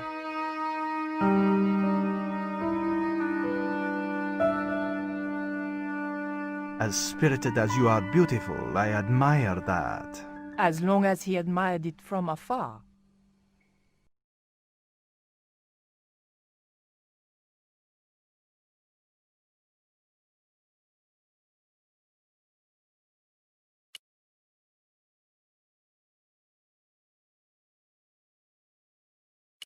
Is that a lava lamp? Sure, it's more impressive in the dark. I'll close the blinds.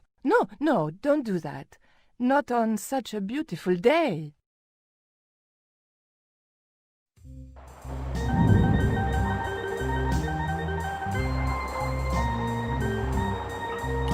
I, love your TV. Oh, yeah, cool, no? Who's the guy with the hat and the fat cigar? My mother. Big fish. Catch it yourself? Catch it. Fishing poles are for children. Then how did... Are those bullet holes? 2 magazines on full automatic. It put up quite a fight.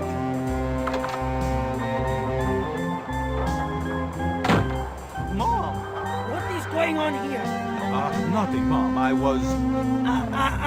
I'm in uniform. And when I'm in uniform, it's... Madame la Presidente, sorry, Madame la Presidente. Now, what is going on here? Nothing, Madame la Presidente. I was just showing my friend Nico some of the cool stuff I've got. Hi. Good afternoon, señorita. And just what are your intentions toward my son? Intentions? We were just talking. How nice. She has good bone structure now. Has she any brains? She's a reporter. Is she? And what sort of questions has she been asking? I'm a freelance photojournalist. I do lifestyle features. For what sort of magazines? It looks safest to play dumb with good bone structure. Haya, lifestyle of the super rich and vainglorious, Envy magazine. Excellent. Raoul, you've chosen well for a change. It was pretty obvious who pulled the strings around here. I hope George was making good use of the time I was buying him. And then it goes, pa pa pa pa pa pa pa pa pa pa. And when you were in this band of yours, you used to play that song for 2 hours? Yeah, we were really famous at our college. Still, ours wasn't as good as the original version. I have never heard that song before, yet I have no doubt that this must be true. Hey! Psst! Hey, George! Dwayne Henderson. Boy, am I ever glad to see you. Get to the American consul and tell him I've been imprisoned without charge. Get real, George. He was the previous occupant of that cell you're in. We're gonna have to use good old American know-how to get you out of there. Uh-oh. That, and this truck full of explosives I've got here. Dwayne, listen to me. You'll kill all of us. You're such a naysayer, George. It'll go like clockwork. Negative to negative, it's positive to you gotta get the bare copper wire here. Let me just, damn. Alright, I'll just hook that up. All right, there we go. Okay, just a minute. I've got to get to a safe distance. Quick, Miguel, hit the mattress. You have strange customs up north. There we go. Too late. Are we dead yet? Horse shit. What happened to the explosives? There ain't no explosives. My dumbass supplier must have given me organic fertilizer instead of chemical.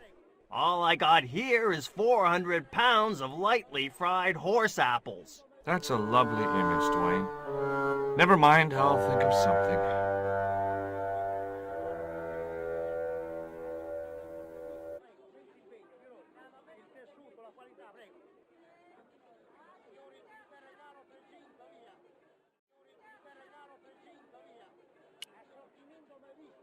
Listen to me, Miguel.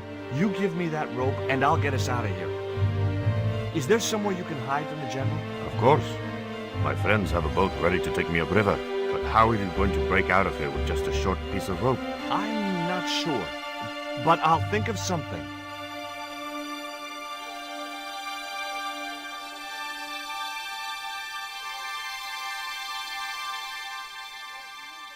If your plan doesn't work, will you let me hang myself in peace?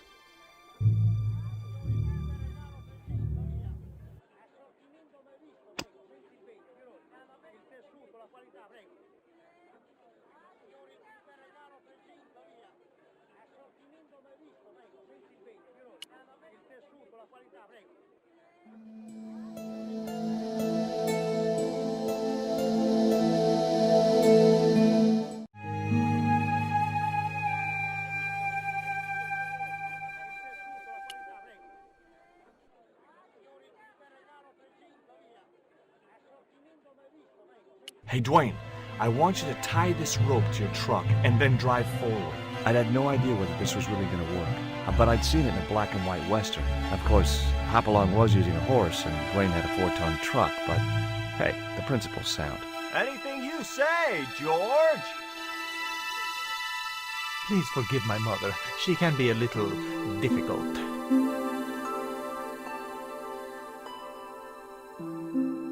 Oh, my feet, Raoul! Propose, you idiot! Don't mind her. She just wants grandchildren. Don't think I can't hear you, Raoul. I want the worthy successor, and you're not it. Propose now, or I'll do it for you.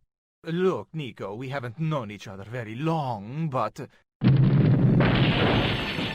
What the hell was that? I didn't know what was going on, but Georges had to be involved in it somewhere.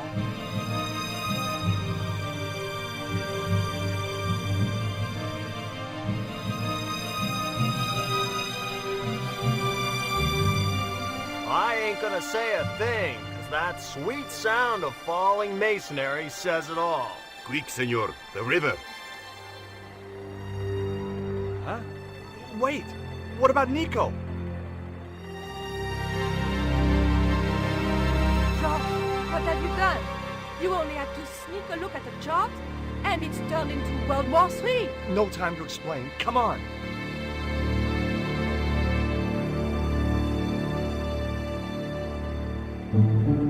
Don't move, terrorist scum. You talking to me, Junior? Yes, I'm talking to you, fat man. And my name's not Junior. A word to the wise, Junior. You carry on waving that pea shooter in my face, and the next person who sees it is gonna be your proctologist. Savvy? General, I am happy to report that I have apprehended the terrorists. You idiot, not them. The other American and the French woman. They're the ones.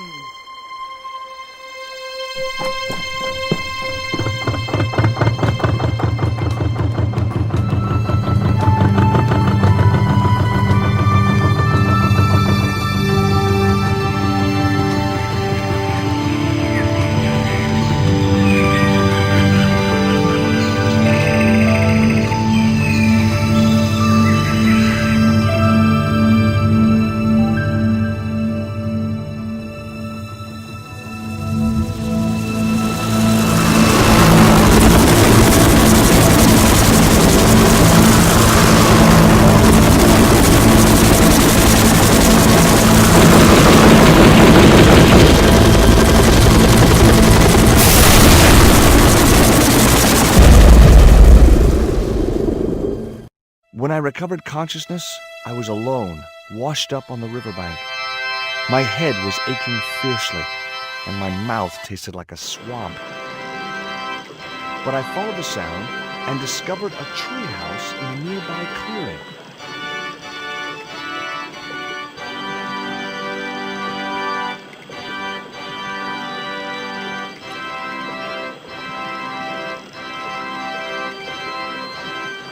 That vine rope could be useful.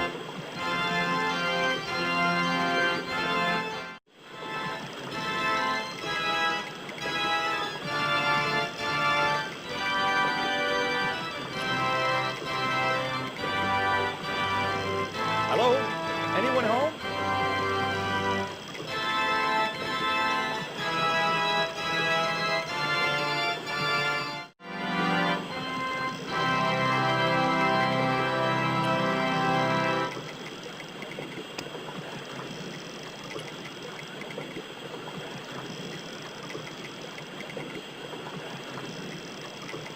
The vine provided a drive belt to connect the two stones.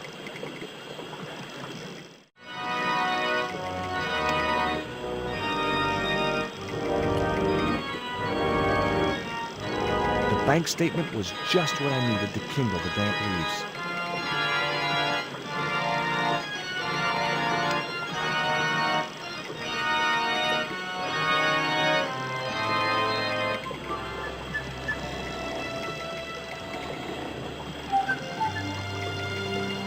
As I held the fetish to the iron rim of the wheel, a shower of sparks cascaded onto the leaves.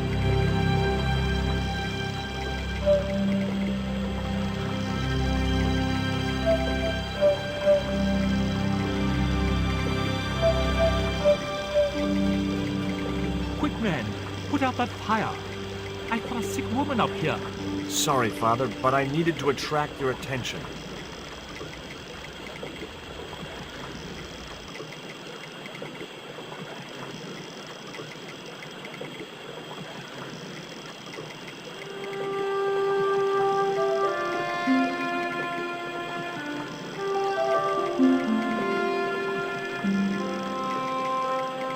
Who are you? And what do you want? My name is Stobart, George Stobart. I'm Father Hubert. I don't suppose you speak French. Huh? Why do you want to know that? I found a young woman with a fever by the river this morning. The poor girl is close to death, and there's nothing I can do for her but pray. I don't understand her, but I think she's speaking French. Hang on. That must be Nico.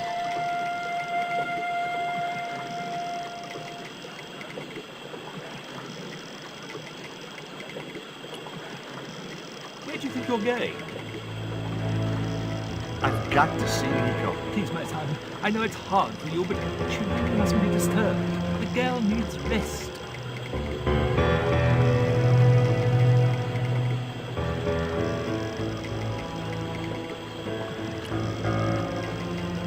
What are you doing out here in the jungle? God's work. Not quite the destination I had in mind when I set out, but well, you know what they say? Mysterious ways and so on. You didn't plan to end up here? No. I was on my way to the miners' camp in the north. I was stuck here when my boat capsized on the river. That's exactly what happened to me. How long have you been here? 11 years. That's my girlfriend you've got in your treehouse. What's the matter with her? She's been bitten by a venomous river snake. But can't you do something for her? There's a cure, isn't there? I ran out of penicillin and morphine years ago, but the local people speak of a root which they believe will counteract the poison. Where can I find this root? I don't know, but maybe the shaman at the village can tell us. Will you show me the way to the village? Me? Oh, but I can't. Can't? Nico's life depends on it. You're right. Of course I should, despite my own guilt and shame. But I can't go as a representative of God with a creased collar. A creased collar? You mean you put your personal attire higher than the life of a sick woman? I will not go to that village looking anything but my best. Give me your collar. I'm sure I can find a way to press it. Thank you, my son. In the meantime, I must contemplate my sermon. There was obviously more than a creased collar bothering the priest.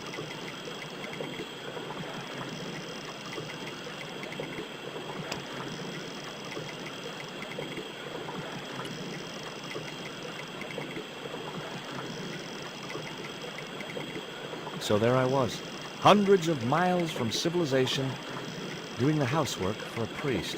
It's a strange world.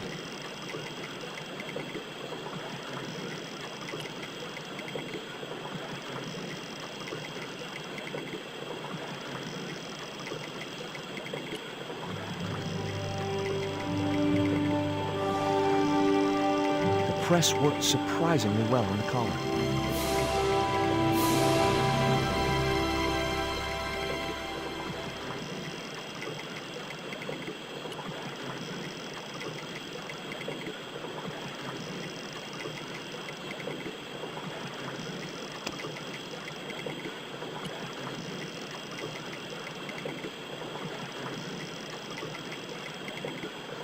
Here's your collar, Father.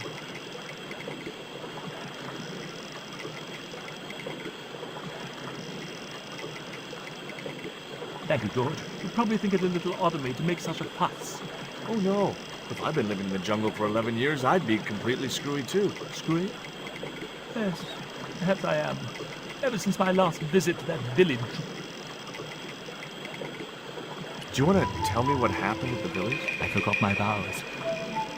I let myself be overwhelmed by the beauty of this unspoiled paradise, and in a moment of weakness, animal passion reared its rampant head. You know, you should be writing romantic novels. Did you experience some kind of a physical liaison at the village? Yes, I'm ashamed to admit it, but I found myself doing the monkey dance. I've never heard it called that before. And I didn't want to pry any deeper into Hubert's murky past. Now you've got your collar back, will you take me to the village? I've still not finished my sermon. Look, Father, I still don't know why you're so reluctant to visit that village, and it's none of my business. Whatever the reason, it can't be more important than saving Nico's life. You're right. I must be crazy. We must make haste if we're to reach the village before nightfall. By the time we reached the village, it was sunset.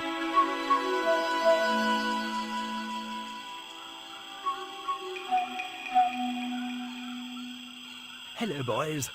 Glad to see you're still wearing the underpants. What? They're the best Christmas present we ever had, Father.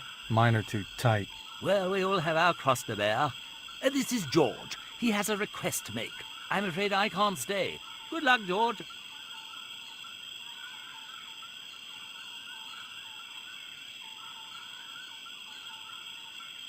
That's a relief. I never feel comfortable with him about. Me neither. These damn pants keep riding right up my butt. So, what do you want? My girlfriend has been bitten by a snake. So, everyone in my family has been bitten by snakes. I was bitten by a dormouse once. She's real sick. I hoped your wise man might have medicine. Wise man? You must have the wrong village. Father Hubert said there was a wise man in the village who could help me. Ooh, he must mean the old man, the shaman. Are you going to stand by and let my girlfriend die? Of course not. What do you think we are, savages? We'll start the preparations for a cremation feast. I'd like to see the shaman, please. You can't just go walking in there and demand to speak to the shaman. Why not? You have to observe the protocol. The shaman demands tribute. Tribute? You mean like a gift? That's right. The eternal question. What do you give a man who has everything? Give me a clue. What kind of things does your shaman like? Does he have a hobby, a favorite sport? You insult us. The shaman lives on a higher plane. Oh, right. Maybe a book would be more suitable. Or a jigsaw puzzle? Don't you just hate choosing presents for people you don't know? Here, he'll like these biscuits. If you say so.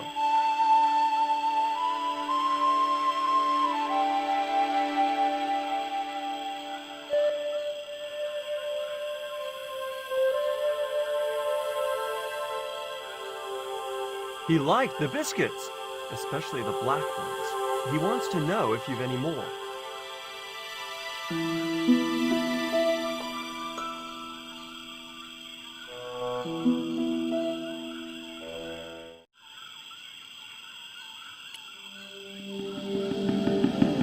I put the Mayan stone in the empty box. Here, I found some more of those biscuits for the shaman. I'll give them to him.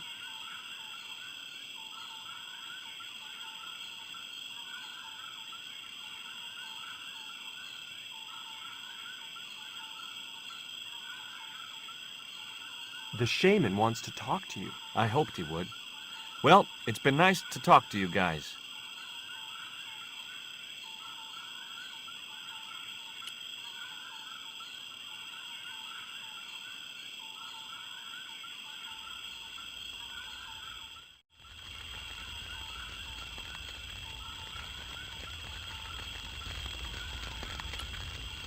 Hi, my name's George Stobart. Please, sit down. Welcome, George. Thanks. It has long been foretold that a white man would bring the coyote stone to this village.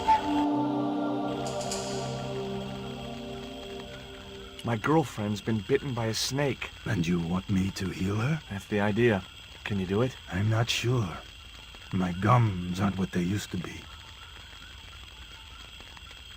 Listen, my girlfriend's in a coma. Please, old man, give me the root. What root? Why is Father Hubert so reluctant to visit the village? I don't know. He used to come here a lot, but then he just stopped. You'd think he'd want to spend some time with his kids. Did you say Father Hubert has kids? 3 girls and 5 boys by my reckoning. All conceived in the same week at the Feast of the Monkey Dance. Father Hubert told me of a root which could cure the bite of the river snake. There's nothing sacred with these people. That was our secret, known only to members of my tribe. If that root is my chance of saving Nico's life, then I want it. Fast. There is time yet, George Stobart. Time to learn why you were called here. Fine. If I listen to your story, then will you give me the root? The eel travels far, but still returns to the place of his spawning. And look, I'm running a tight schedule, so can you skip the riddles? Many years ago, when the world was young, the great god and king Quetzalcoatl was defeated by trickery and deceit. His enemy Tezcatlipoca took his place as leader and demanded terrible human sacrifices. A group of loyal priests found a way to trap Tezcatlipoca. But his powers were so great, they knew he would not remain trapped forever. His time of incarceration would end with the eclipse, which marked the close of the 5th age. So the priests fashioned 3 obsidian stones which contained the power to seal the mirror for all time. But before the stones could be put in place, they were seized by the invading Spanish. But how did they trap Tez, the evil god? They built a pyramid which they told Tezcatlipoca was dedicated to him. At its center, they fashioned a huge mirror of perfectly smooth obsidian. Luring him into the pyramid with praise and flattery, they used sorcery to ensnare him in the mirror. There's an eclipse of the sun due very soon, isn't there? Correct. The eclipse which marks the ending of the 5th age will come before the next full moon. Less than 2 weeks. I didn't really believe that Tezcatlipoca would return, but I figured Karzak's plans were in some way connected. What happened to the stones? They were taken by the Spanish to the coastal town that is now called Cuaramonte City. Only 1 stone reached Spain. The other 2 fell into the hands of buccaneers. The Jaguar stone was captured by an English captain, El Draco. The Eagle stone was taken by a pirate called Ketch. The 3rd stone, the Coyote stone, reached Spain safely. That is the stone in your possession. Tell me more about the Jaguar stone. Many centuries ago, the port of Cuaramonte was entered by a ship flying Spanish colors. The captain, the man known as El Draco, sent soldiers ashore. Only when the soldiers arrested the mayor did the people realize that they were English privateers. The mayor was held hostage while the soldiers looted and plundered the city. Amongst the treasures they stole was the Jaguar stone. Where is the Jaguar stone now? I suppose El Draco took it back to his homeland, across the Great Sea. To England. Tell me more about the Eagle stone. The stone was loaded onto a galleon with many valuable artifacts plundered by the Spanish. But shortly after leaving harbor, a terrible squall blew up and damaged the ship. The ship was intercepted by a bloodthirsty pirate, Captain Ketch. Ketch made short work of overpowering the crew, stealing the treasure, and sinking the Spanish ship. Where's the Eagle Stone now? Nobody knows for sure. Ketch retired from piracy and bought an island in the Caribbean. What do I do when I find the stones?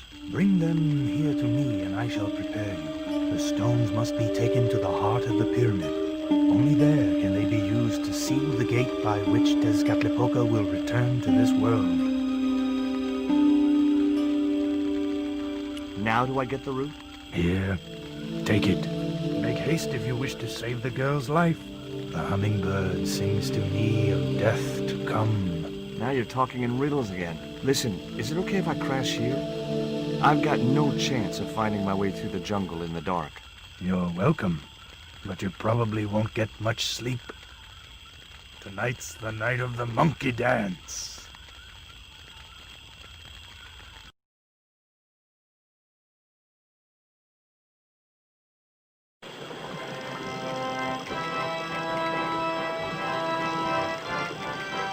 I left the village at dawn and stumbled back through the jungle in a post-party daze. It was just like sneaking back to my parents' house when I was younger. Except Oakland didn't have monkeys or parrots.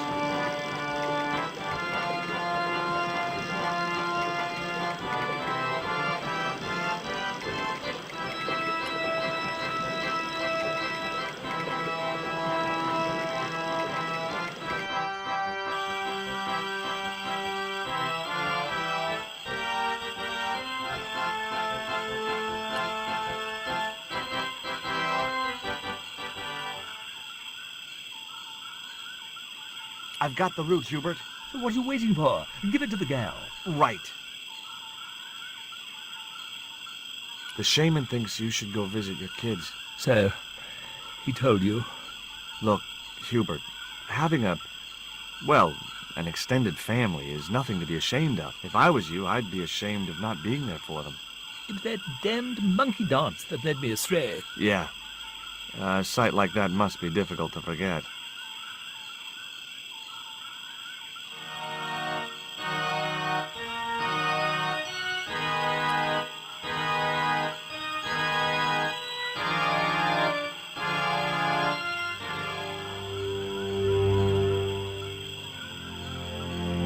Nico, I've brought you this root.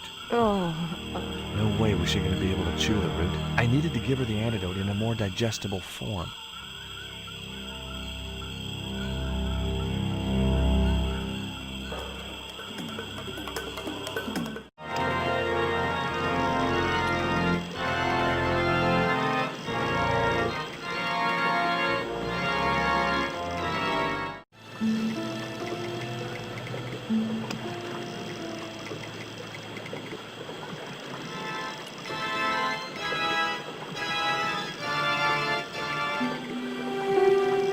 The cone was ideal as a makeshift container.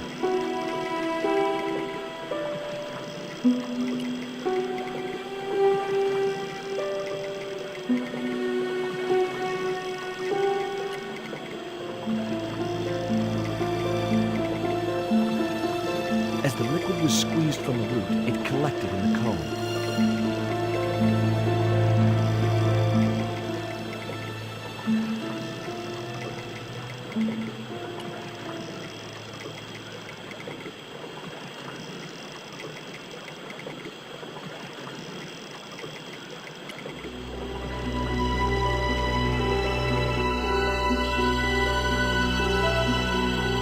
Look, Hubert, the antidote.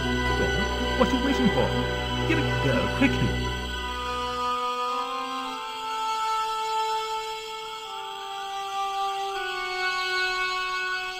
Nico. Here, drink this. Oh, George, it's horrible. Just swallow it down. Okay, try and rest now, darling. You'll need all your strength when we go after the other two stones. Other stones? What other stones? What have you gotten me into now, George Stobart? The patient is sounding more like her old self already.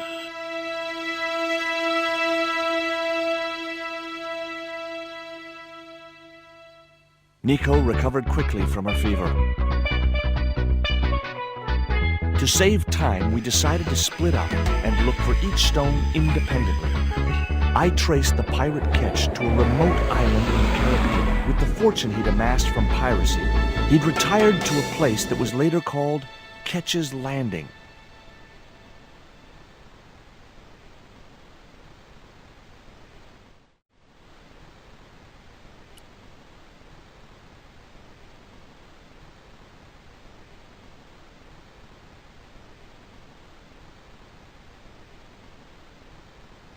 Hi, is this Ketch's Landing?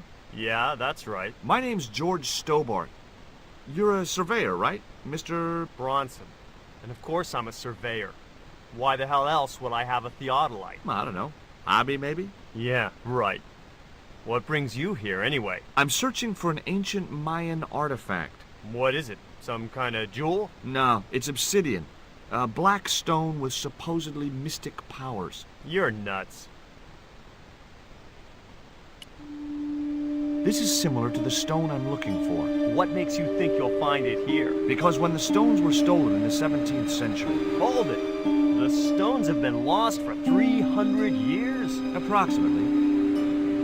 And you're hoping to find them again? You're nuts. And why here? A wise old Indian shaman told me he saw the stones in a vision. Ha ha. That's rich. Listen, I got work to do, okay? Look at this. An article about a total eclipse of the sun. Oh, yeah? Listen, I don't want to be rude, but it just comes naturally. I really don't care. Catch you later, Bronson.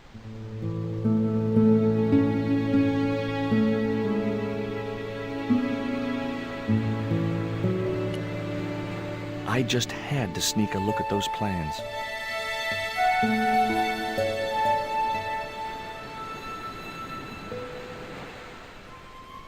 Hey, get out of there.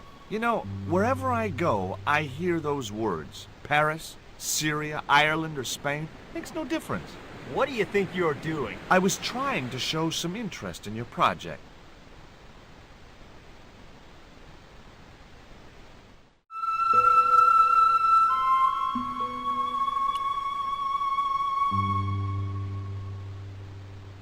Hi, my name's George Stobart. Good afternoon, Mr. Stobart. Would you care for tea? No, thank you, ma'am. I don't like tea. Is that your cat? Yes, it is. It's Ruddles. Do you like cats, Mr. Stobart? I love them. They're so cute with their claws and their little puckered butts. Aren't they, though? Don't encourage him, Mina. Can you tell me anything about Captain Ketch? More than you can tell me about your great-great-great-great-grandfather, no doubt. You're his descendants? Certainly. Captain Ketch was born in Dorset, England, in the reign of King Henry VIII. His family were undistinguished farmers, but young Frederick Ketch decided to go to sea. We have plenty of seamen in our family, Mr. Stobart. Are you interested in history, Mr. Stobart? Yes, I am. You were telling me about Captain Ketch. Do go on. Oh, yes. He sailed under Hawkins. Jim Hawkins? John Hawkins, one of the great traders of the Elizabethan age. In 1568, Frederick Ketch was a young man serving aboard the Jesus, Hawkins' flagship. They sailed from England to Africa and across the wide Atlantic to these islands. Ketch was never to see the shores of England again. How come Ketch never made it home? Because the Spaniards sank the Jesus in an act of treachery. You said Hawkins' fleet traded between Africa and the Indies. What was it they were trading? Black men with no shirts. You have to understand, Mr. Stobart, that this was the 16th century. But that doesn't alter the fact that Hawkins and Ketch were slavers and pirates. Would it surprise you to learn that Hawkins was also a devoutly religious man? He transported slaves in a ship named after Jesus Christ. In my book, that makes him a hypocrite. What happened to Ketch? Was he killed? Oh, no. He got away and returned to this island, to this very house. The Frederick Ketch Memorial Museum. Is it true Frederick Ketch was a pirate? Frederick Ketch was emphatically not a pirate. They hanged him, you know. Down there on the beach in front of his family. Didn't bother with the trial. Just whipped him out from his breakfast table and hoisted him up in chains. Well, if he wasn't a pirate, what did they hang him for? Envy. Pure green-eyed envy. He had been a successful privateer, you see, and had accumulated great wealth. As rich as a mink in a paddock. Shut up, Mina. Yes, Frost. The small-minded governor and his lackeys wanted his money, trumped up some ridiculous charge about breaking the conditions of his letter of marque, and hanged him like a common thief. The blackguards! Letter of marque? The document that permitted him to engage and destroy the enemies of the crown. The difference between a lawful privateer and a pirate. Yoo-hoo! Sorry, Frost. Well, why didn't Ketch just say, take a hike, guys, I've got a pirating license? Frederick Ketch was not a pirate! But he did show them his letter of marque. But they destroyed it and hanged him anyway.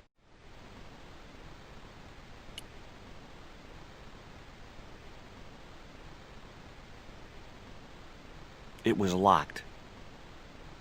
The house is closed. How come? It is undergoing refurbishment. Refurbishment? Where are the workmen? Preparation is half the work, young man. The intention is to prepare the museum for the new century. The Frederick Ketch Memorial Museum. It would look nice in neon. A museum for a pirate? There was a stony silence. As I have already told you, sir, he was not a pirate. It's precisely this sort of vile misrepresentation that Mr. Bronson is seeking to rebalance. Oh? How? Mr. Bronson has kindly agreed to undertake the museum's refurbishment at a very reasonable price. He understands the importance of a sense of history. Funny. That's not the impression I got of Bronson at all. He also understands spherical geometry. Mina? Well, he does. Listen, ma'am. I came a long way to visit this place. If we make an exception in your case, everyone will want to get in. Pardon me, but I didn't exactly have to fight my way through the crowds. You're the second visitor we've had today. No, I'm sorry, but it's impossible.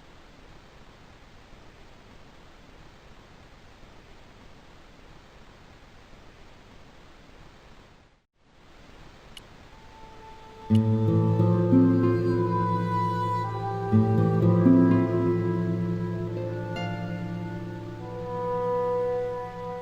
want to buy some fish? Nah, I don't like fish. What's your name? Rio. It means river. What about you? George. It means, well, it's just a name. What do you know about Captain Ketch? Just what everybody knows around here. He was a pirate and get himself hung. No school today? No, sir. What about your education? I can fish, sail, and swim. I've been looking after myself since I was 6, and I'm bilingual. Aren't you a little overqualified for a beach bum? Well, you know, there's a lot of competition. Do you know anything about pirate treasure? Man, that's all stories. There's no such thing as a real pirate treasure. Do you know anything about a forthcoming eclipse? No, but that explains why the weather's about to get real bad. Rio, it's a beautiful day. There's no more than a whisker of cloud in the sky. Trust me, man, it's going to get real bad.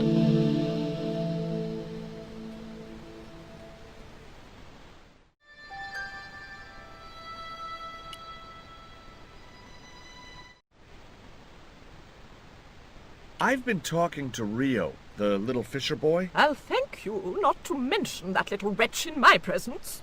Dirty little whelk. Nasty fishy boy. That will do, Mina. I gather you don't have much time for the little boy. That child is a delinquent, Mr. Stobart. Yeah, well, he's only, what, 11, maybe? A knave with one hand on the tops. What is it about Rio that you don't like, Miss Frost? Well, Once upon a time, he and Emily... Be quiet this instant, Mina.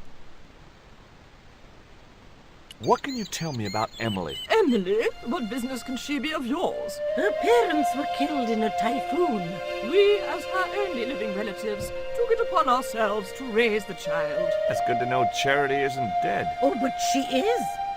Washed overboard in the typhoon. Mr. Stobart wasn't talking about Emily's mother. He was being sarcastic. What else can you tell me about Emily? How dare you pry into our family in this way? I refuse to answer any more of your impertinent questions.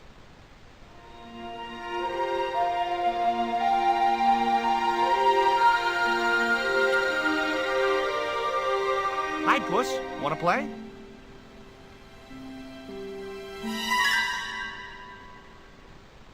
Hey, cat. Watch where you're putting those claws.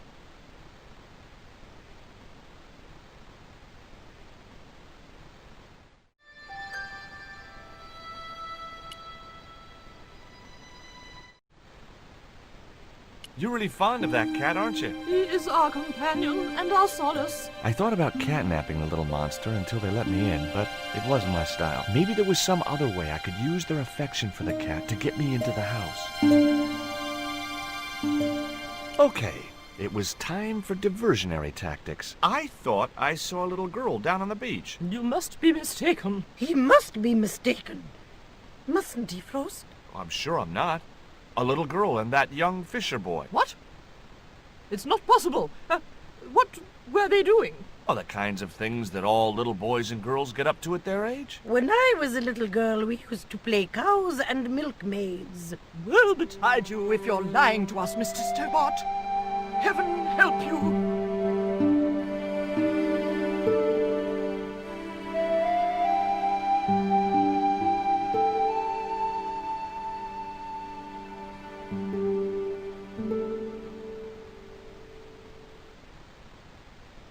With a creak of ancient corsetry, the sisters sailed majestically over the distant horizon.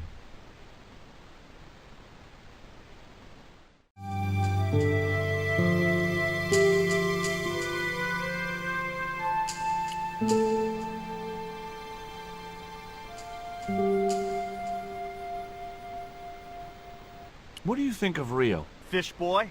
If he comes near me again, I'll throttle the little squirt. Calm down. What's he ever done to you? Socked me in the back of my skull with some kind of fish, that's what.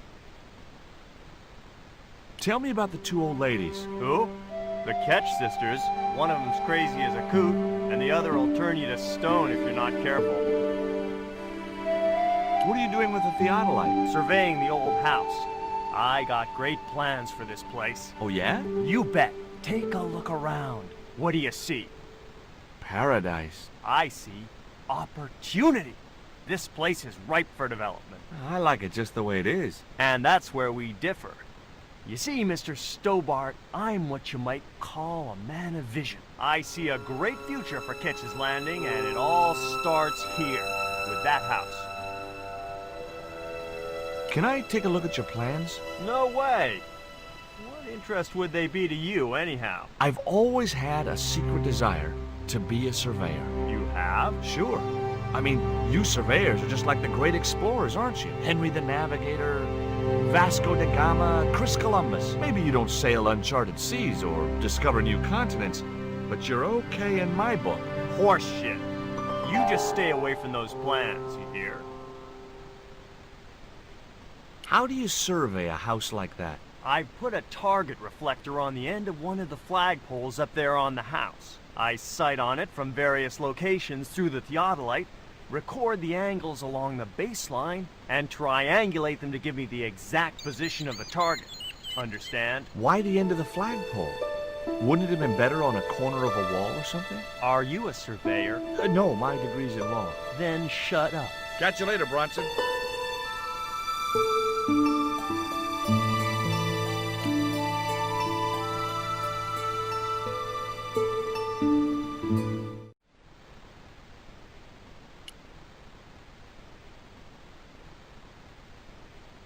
I couldn't reach the flagpole, and a bush stopped me from moving the ladder across.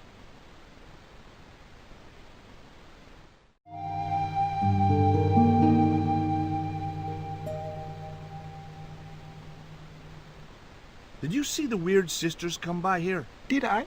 They look madder than usual, so I hide until they're gone by. Just as well. They thought you were playing with Emily. Boy, were they steamed. Emily? You're madder than them. Can you let me have a fish, kid? I thought you say you don't like fish. It's not for me. It's a present. For the old ladies? Well, it makes a change from flowers and candy. No, it's for their cat. Okay. What do I get out of it? I can pay you. I've got Quaramontian dollars, French francs, and traveler's checks. You must be joking.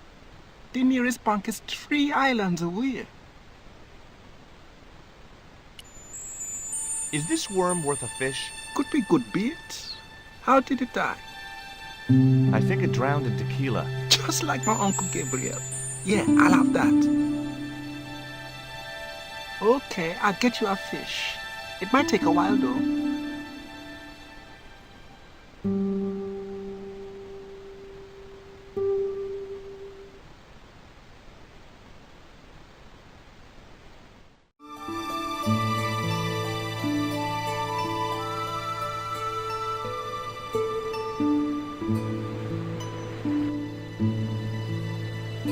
No luck with a fish? No, man. They don't want bite. That's cause they know there's a storm brewing. Storm? I don't think so. Hey! I caught a bite! You have? It's a big one! A real big one! Reel him in, Rio. Jeez, it must be a whale or something.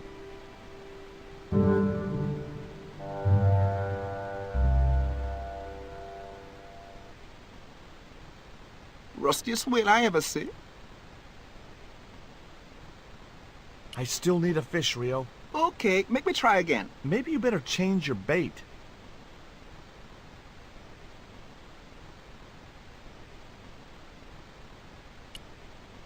The only serviceable part of the bicycle's wreck was a rubber inner tube. You just never know when you're going to need stuff like that.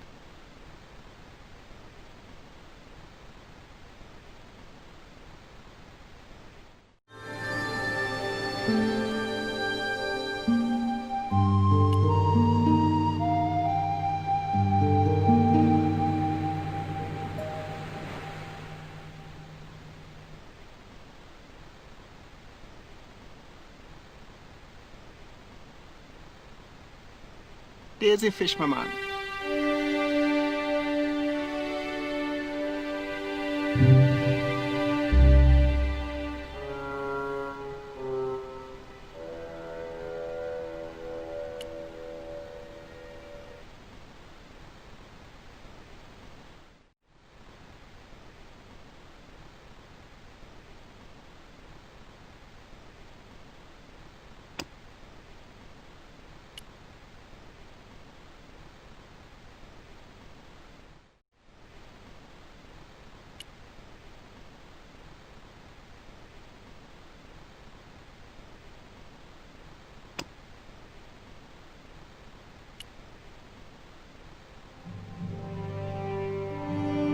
That should get the old cat dancing. I just hoped it didn't give itself a cardiac.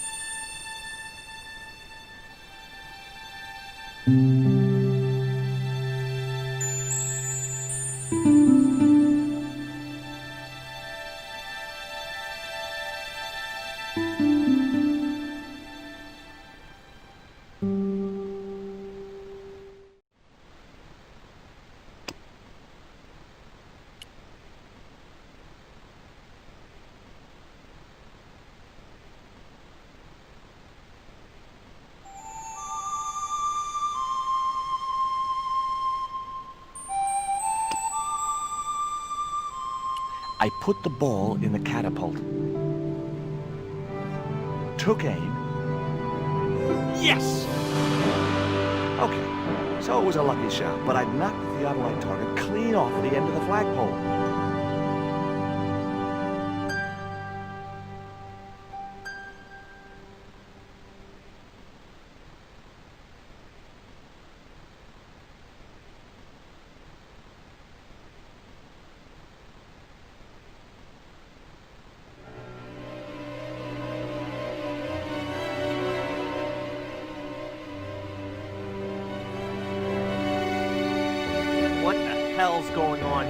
Hi, Bronson. Nice to see you, too. You again. Have you been screwing around with my theodolite target? Where is it? I had to climb out of the window to put that one on. Damn it, I'm gonna have to go through all that again. Not this time. The house is locked up and the sisters aren't here. Hell's teeth! I'll have to put the spare target on the other flagpole. A whole morning's work wasted. I'm gonna fix all this and then I'm gonna fix you, you hear? Yeah? Fine. I'll be waiting.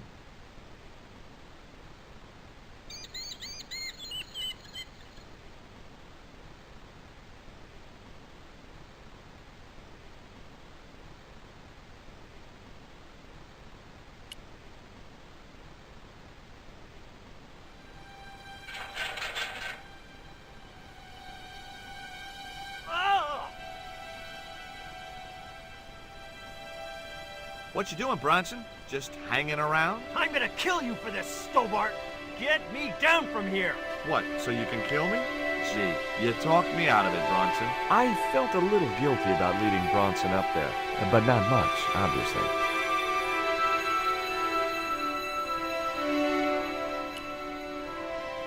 The marker was a bright, shiny thing, and I have a weakness for bright, shiny things. It wasn't going to be much use without the theodolite, though.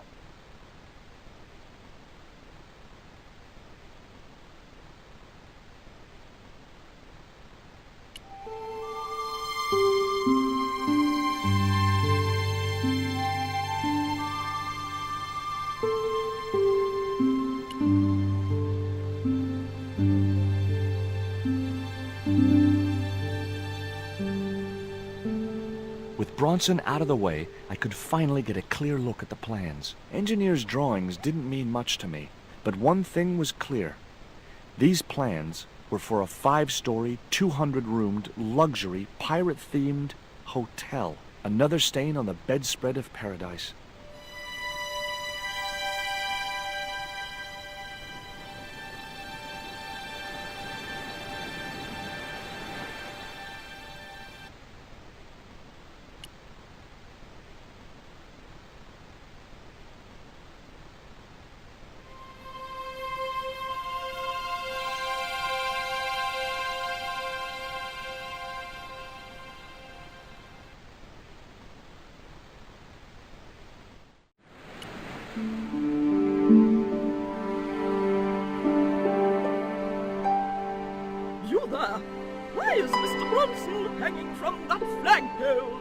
He climbed up there of his own accord. Then help him, you stupid man!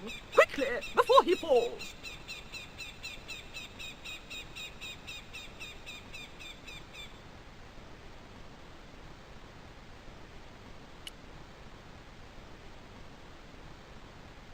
Hey, get me down! What's the magic word?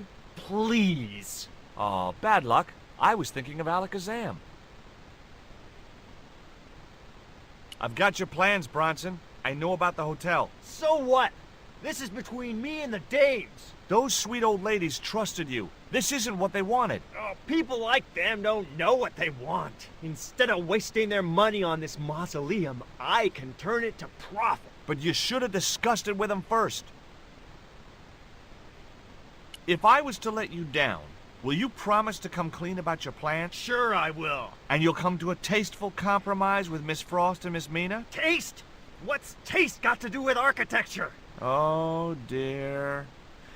You'll have to stay where you are until you see sense. You rat. Catch you later, Bronson.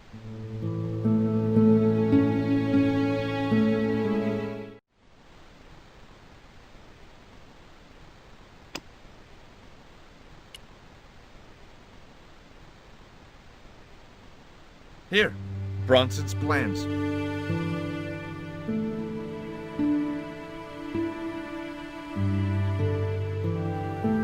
This means nothing to me. She's not wearing her reading glasses. Ah, wait.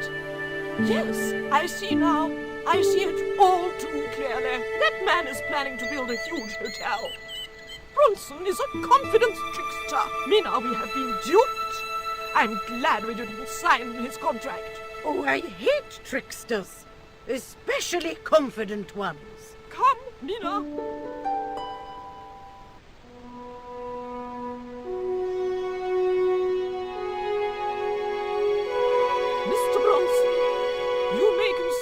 yourself persona non grata. Yes! Come there, Keenum. Kindly disentangle yourself from our flagpole and eject yourself from our property this very minute. Disentangle. Eject. Hey, cut that out, you crazy old bat! How dare you! Mina isn't crazy, she's just engagingly eccentric. Yeah, as a bedbug. Ouch! Lovely as this little vista is, I'd be really grateful if you could let me into the museum now. Certainly, young man. We are most grateful to you for exposing this scoundrel, Mina the Lock.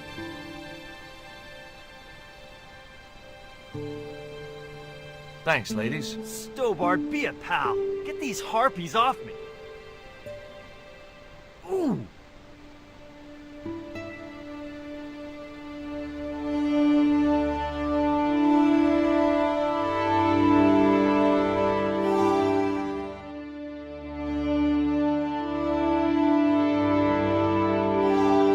While George was basking in the sun-drenched Caribbean, I went to London. It was a long shot, but I thought I'd start my search for the Jaguar Stone at the British Museum.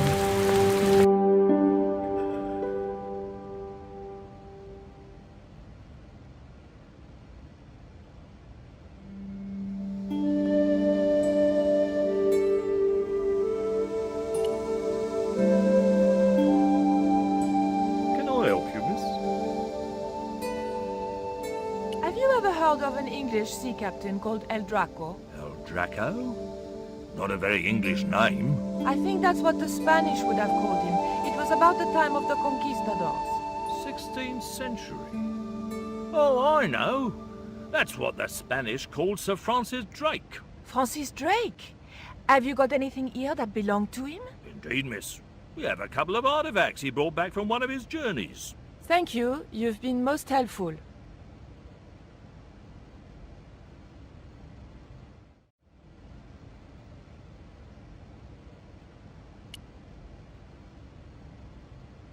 It was a stone identical in size and style to the Coyote stone. However, this stone bore the image of a jaguar.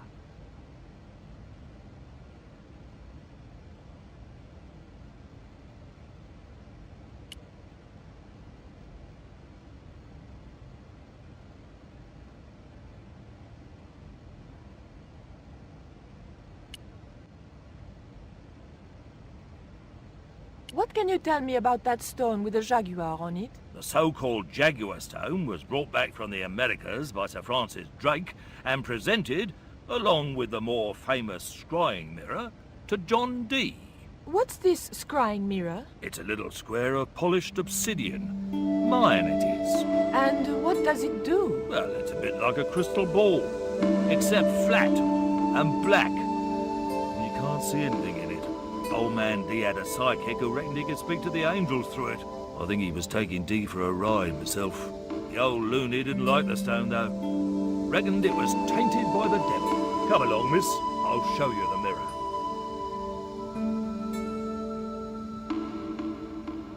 There.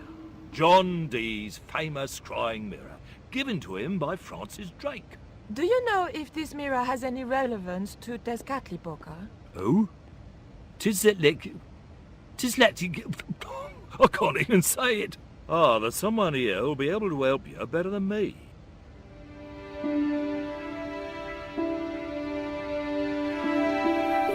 This young lady has some questions to ask, Professor. I think she's from France. Professor Roubillier? Eh? What?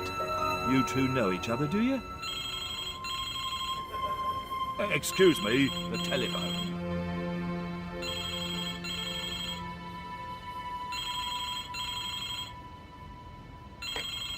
We meet again. Mademoiselle, France, eh? Yes, I believe that's where you live, Professor. I have a house there, on the outskirts of Paris, but I haven't been back for many months. What can you tell me about the Jaguar Stone, Professor? It's obsidian, from the Chichen Itza region.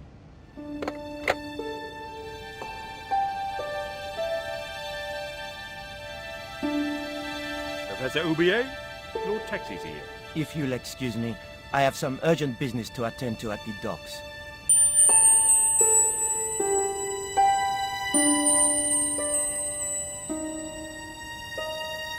Can you answer me some questions about the Jaguar stone? Certainly, miss. If you just step this way.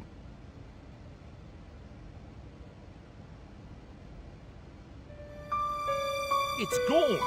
Some sods half-inched it. Half-inched? Stolen it, miss. Never mind. The silent alarm will have been tripped. I'm afraid nobody can leave until our crack security team gets here. How long will that take? Could be a while. I think it's their tea break. The thief could be miles away by then. Don't you worry about that, miss. Just don't try to leave. It was too much of a coincidence that Oublier showed up and the stone promptly disappeared. I didn't have time for their crack security team to finish their tea. I had to get after him.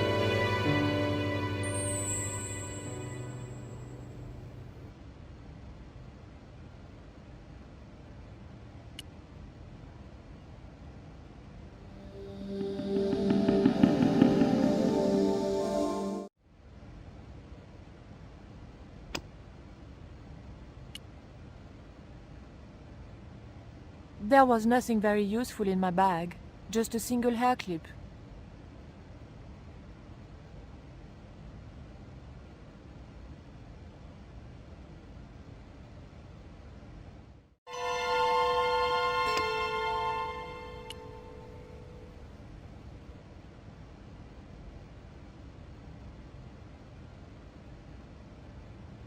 The key unlocked the case.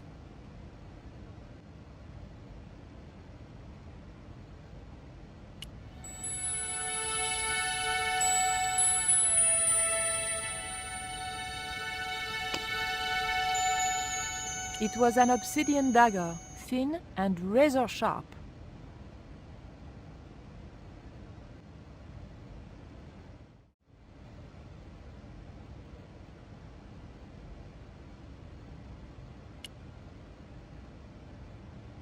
I locked the case again and took the key.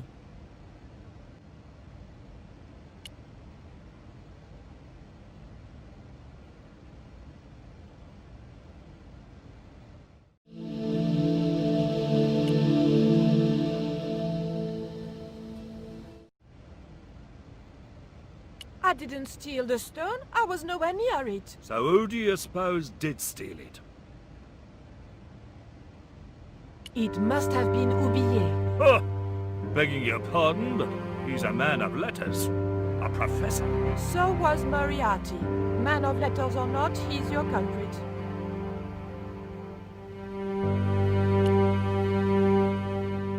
Look at this.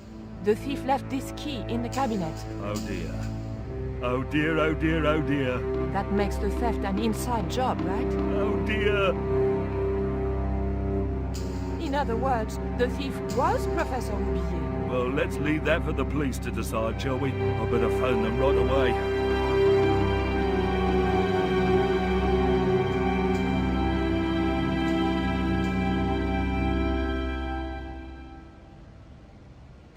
Hello? I knew I had nothing to worry about if the police were called. Yes, I'll hold. But I had to catch up with Oublier, and fast.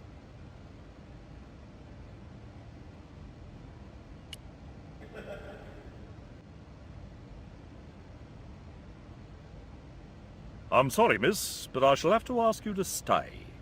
Oh, but surely you don't suspect me of stealing the stone? No, but you will have to make a statement to the police. You're a witness.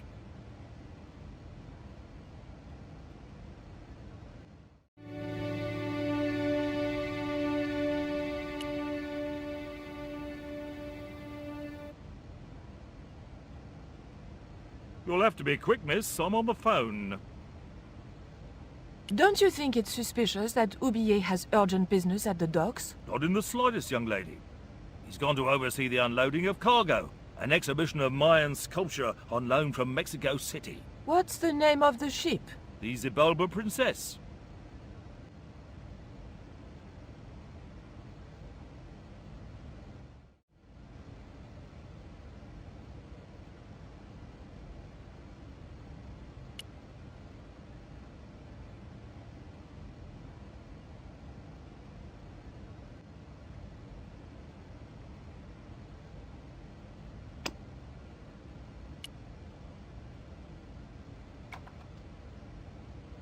I levered the handle open with the thin dagger.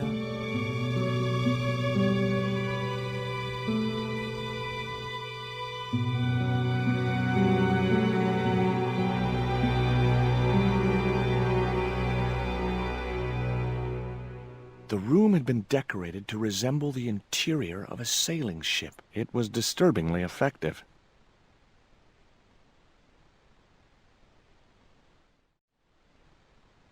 March 20th, 1670 fix. Engaged frigate off Fan Salvador? It was garbage. Huh. I guess being a pirate didn't require too many academic qualifications. The passage went on to describe how Ketch had got wind of the approach of a fleet of English ships. It seemed the new governor had not shared his predecessor's views on Ketch's activities. They were out for his blood. Sailed to that place where I made secure my fortune. I returned safe in the knowledge that the governor shall not discover that which I had hidden. For is it not writ that 'tis easier for a camel to pass through the eye of a needle?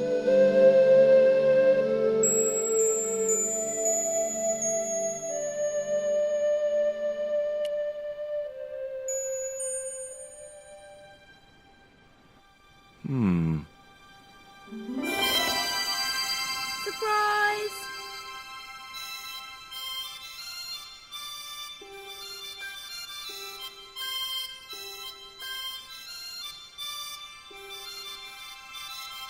What the? Who are you? I'm Emily. What were you doing in there, Emily? Hiding. What are you doing here? Grown-up stuff. Grown-ups? Pfft. I'm never gonna grow up, I'm not. You shouldn't be here. What's your name? I'm George. Pleased to meet you, Jaws. George. Jaws? Jeez. Make your mind up. What can you tell me about Captain Ketch? That's him on the wall, in the picture. Yeah? Boy, that's interesting. He was a sailor captain. This is his house.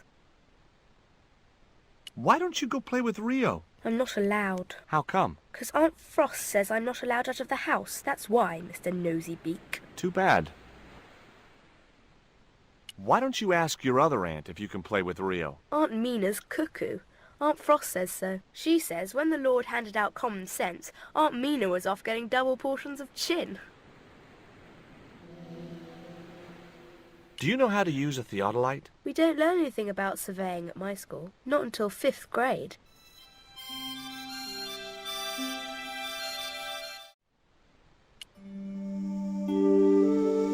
That might come in useful in ticklish situations.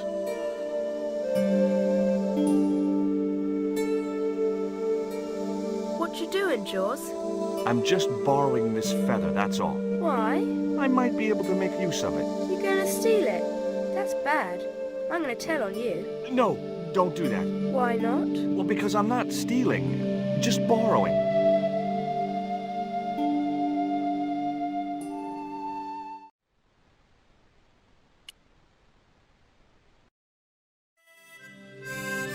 Captain Frederick Ketch, 1570. Around his neck was a cross. Maybe he was a part-time pirate. The portrait might have made a nice souvenir, but it was too large to carry.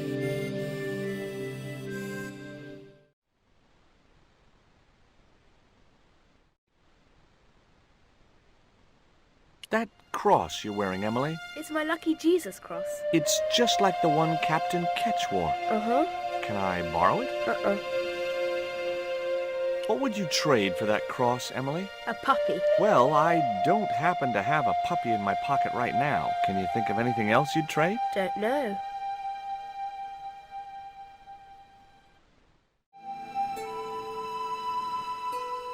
Okay.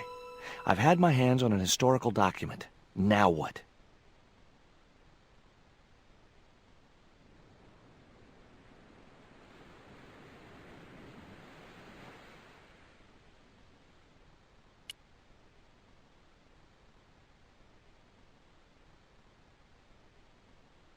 The chart fitted exactly into the recess on the top of the desk. What you doing now, Jaws? Knock it off, will ya? There's something you ought to know. I don't buy cute or lost puppy. I'm putting this old map on the desk. What you doing that for, Jaws? Because it was obviously intended to fit in this recessed area. How'd you work that out? It's obvious.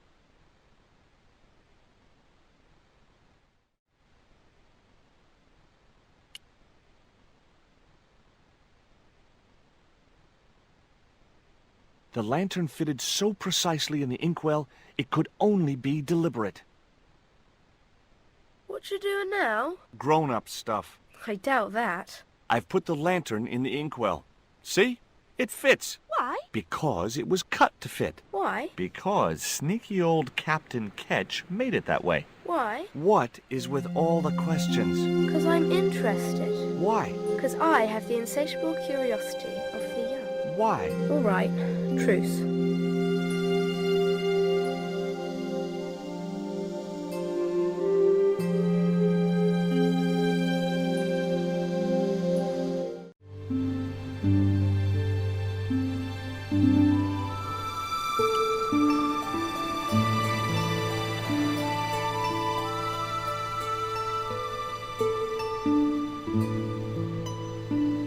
What do you give to a small, irritating girl who asks about everything? Try a conch. Delicate colors, interesting shape, and when you put it to your ear, you can hear the sea. Yeah? Why's that? Usually because you're standing next to it. Cool. Have you got one? Yeah, but I promised it to my sister. She well vexed with me. Why is your sister mad with you? Well, last night when I got home with our supper, she went wild. Rio, she said, how come all you ever catch is puffer fish? A sicker puffer fish. What I want is tiger fish. So don't bother come back home till you catch one, boy. I don't see how I'm gonna catch no tiger fish. All I have is a fishing pole and a worm. What do you need to catch a tiger fish? One of them real fancy flies like the rich fishermen use. Any use for a quill? What's a quill? It's what people used to write with in Captain Ketch's days. No, man. I'd sooner be fishing.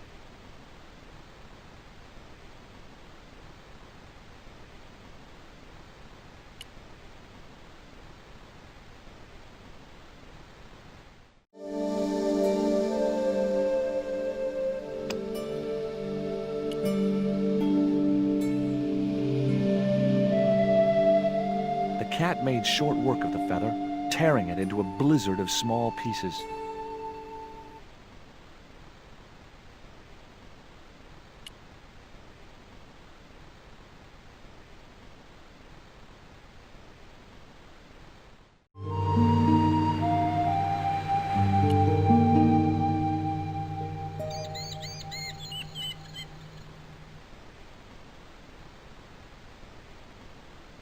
Hey, this is just what you need to make a fly. Thanks. Let's hope them tiger fish hungry. A deal's a deal. Here's a conch.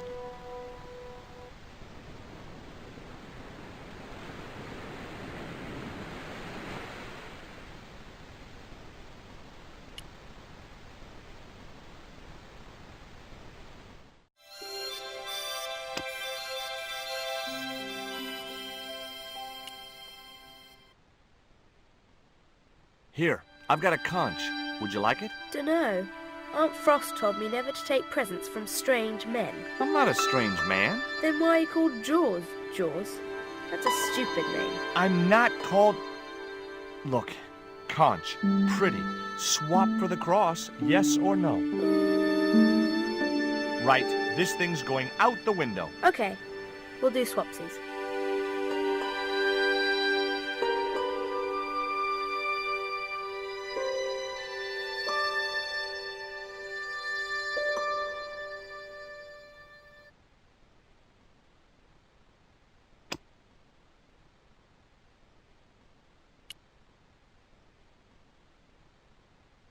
Ketch's cross slipped snugly into the penholder. Before you ask, I've put your cross in this little hole in the desk. Why? Impulse mainly, with a dash of irrational intuition. Silly. Only women have intuition. The lantern cast a strong light over the desktop. The light cast a shadow of the cross. And the shadow fell precisely over a small, unnamed island shaped like a skull.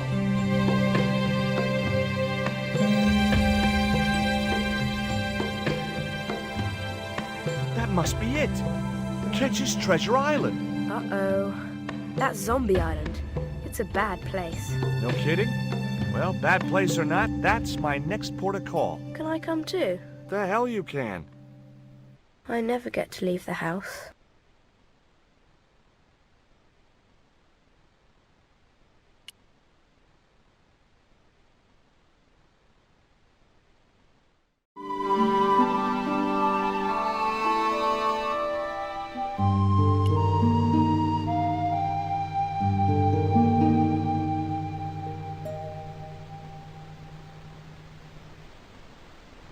Would you take me to, Zombie Island? In this weather? You're mad, man. The rain will keep the zombies indoors. Just say I did meet a zombie. What would you do? There ain't no zombies on Zombie Island. At least, not anymore. It's uninhabited. Good. What do you mean, not anymore? You still want to go? I guess. Well, I ain't had no luck with them tiger fish. And with the mood my sister is in, I'll be safer with the zombies.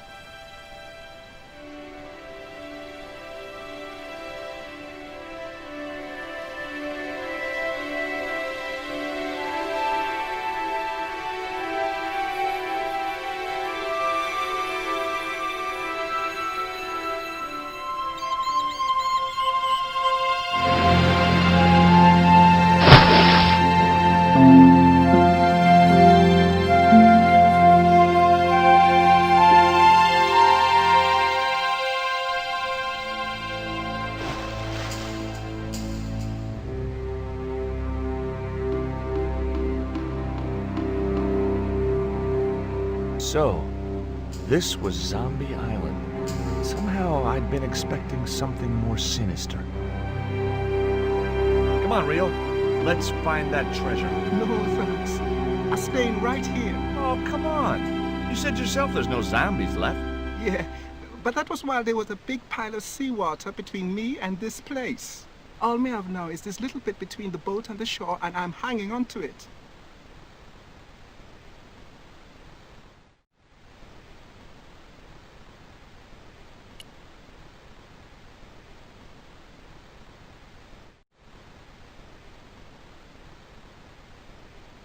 Could I borrow your net? Yeah, man, no problem.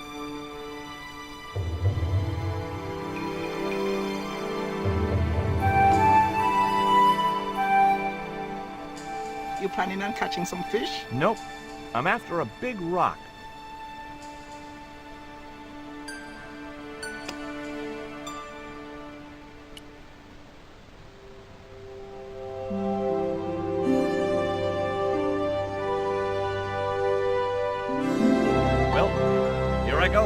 Wish me luck, Rio. Good luck, George. Watch out for the walking dead.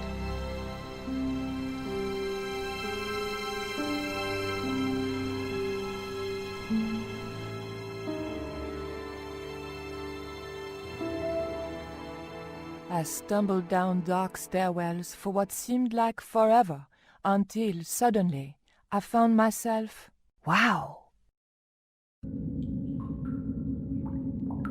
in an abandoned London Underground station. This place must have been closed down decades ago.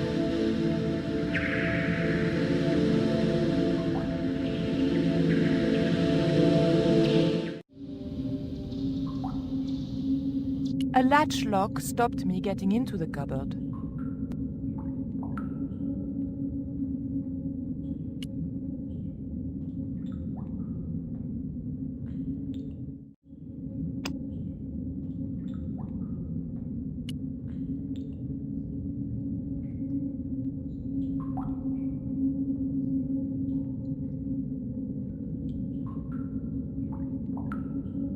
The blade of the dagger just fitted between the door and the soft wood frame. The door gave slightly, and then held firm.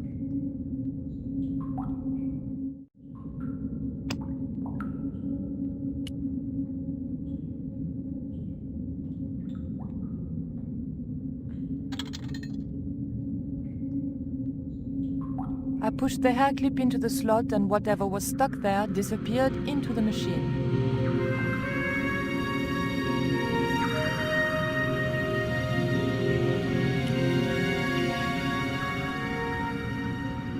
I pulled out an old English penny.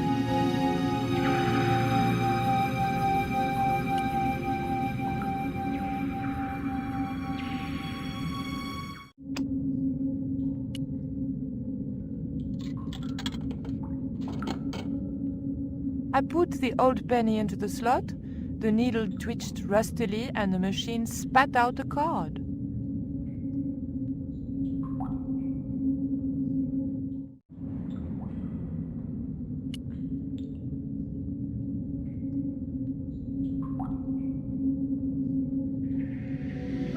I remembered my student days when I regularly forgot my house keys.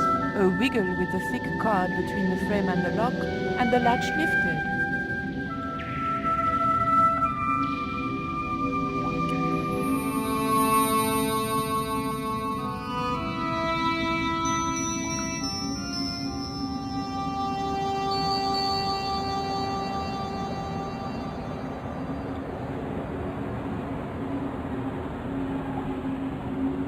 The train was my ride out of it. I could worry about not having a ticket when I got to the docks.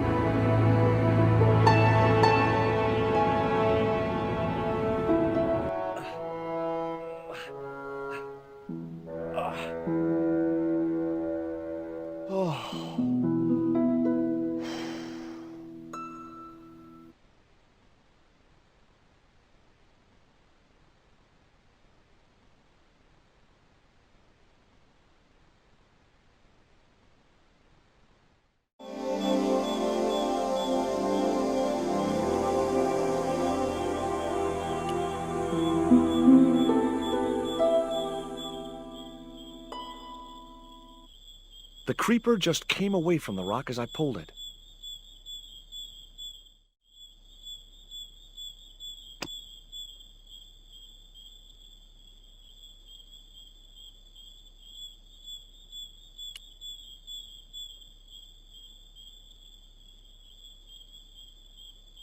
The net attached easily enough to the creeper and seemed secure.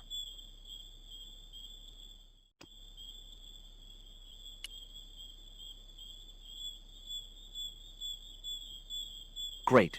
I'd created some sort of creeper marker fishing net assembly. Sometimes I terrify myself with my creative genius.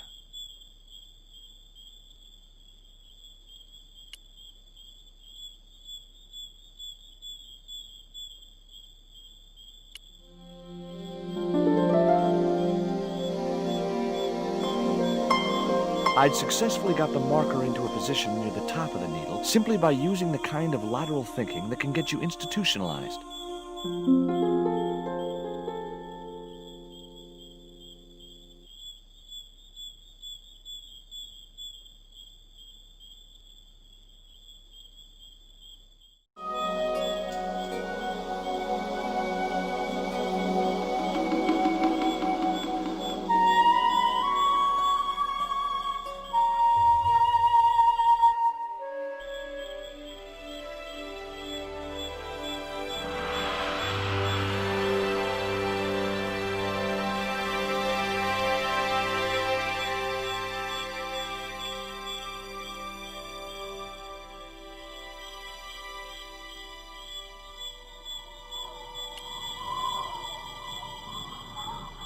Initials carved into the stone read F.K.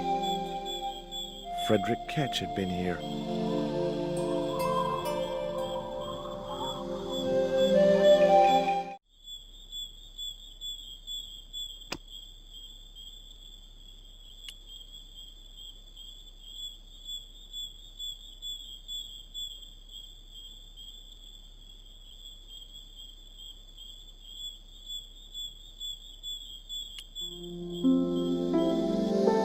The hill I was on had reminded me of a camel's hump as I'd climbed up it. Now I had to see what I could see.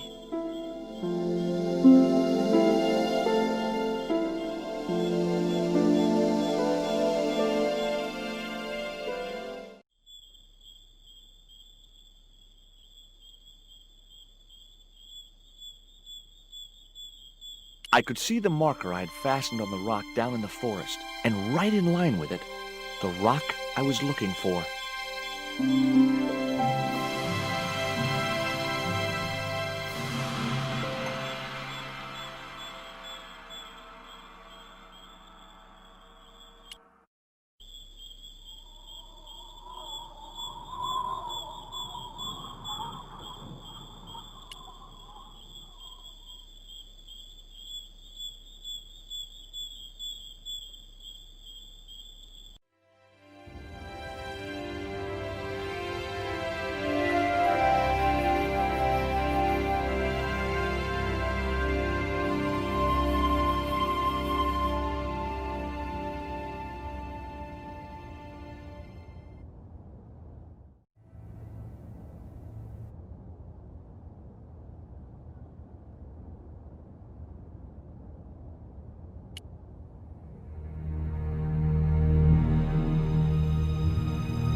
got you.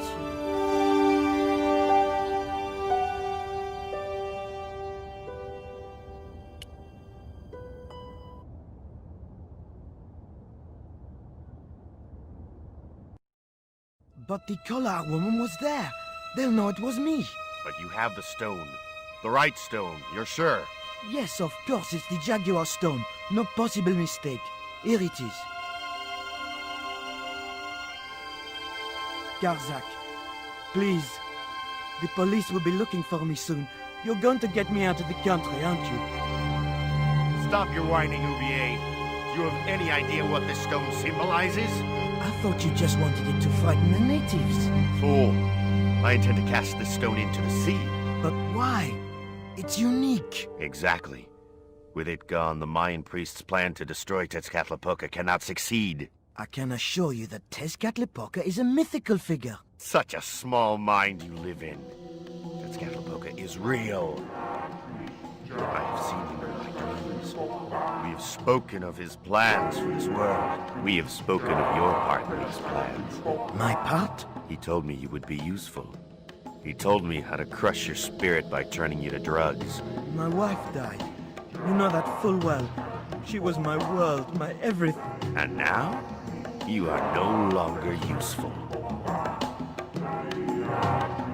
She called out your name as she died, you know. What? What are you saying? And then they thought you'd done it. It all worked perfectly. You? It was you? You bastard! You monster! For the love of God, Karzak! Which one?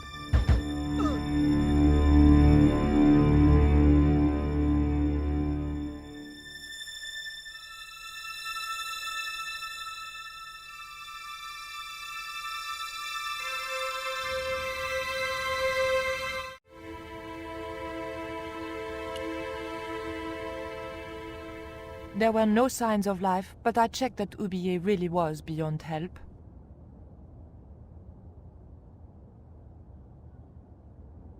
We were going to need the stone to thwart Karzak. I knew Ubier would have approved. It was the Jaguar stone, all right.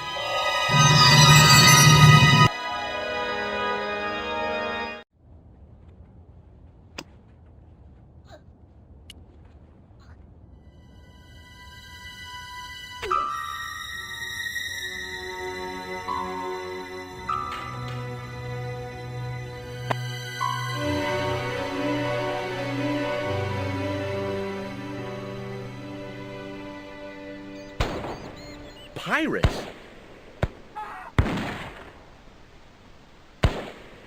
I was about to make good my escape when... Cut! Who the hell are you? I can explain everything. Don't bother.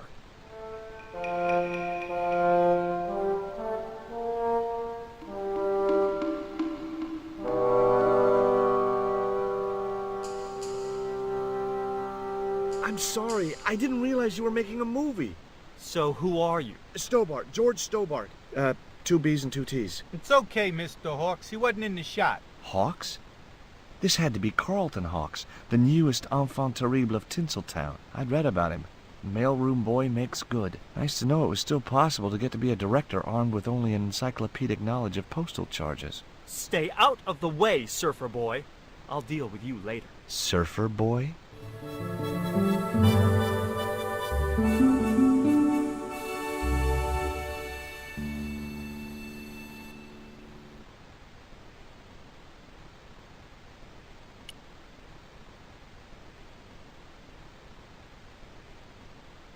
Hi, George Stobart. Hello, mate. You're English, right? Blimey, you don't miss much, do you?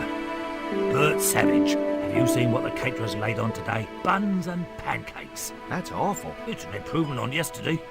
The buns are stale, but the pancakes are bloody lovely.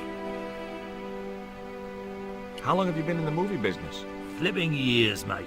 Absolutely flipping years. I was in the army before that. Thought to myself, you've been risking your bleeding neck every day, why not cash in on it like? So you became a stuntman, just like that? Nah, of course not. I had to do the training first. What training does a stuntman do? First, they told me to stand in the road. Then, they rammed me down. Straight up. Drove at me with a car. I couldn't believe it. I was up on the bonnet and over the other side before I realised he wasn't stopping. Then they threw me downstairs a bit and gives me a certificate. Did you ever work with Carol Climax? The Dirty Dachshund? I'll say. Flipping princess, mate. I heard she was very beautiful. Mind you, she acted like one too. Ordering this, demanding that. Did you ever meet Bertrand Oubier? Meet him? No. I saw him a few times, though. He didn't like his wife being in films. Do you think Oubier murdered his wife? I wouldn't be surprised if he did. Mind you, there were plenty of people who could have done her in. I thought the public loved her. Yeah, but people who knew her saw the other side. Have you ever seen anything like this before? What's that, mate? Stone axe? No, it's just a piece of polished stone. Very nice indeed. Shine it up a bit, you get a few bob for that.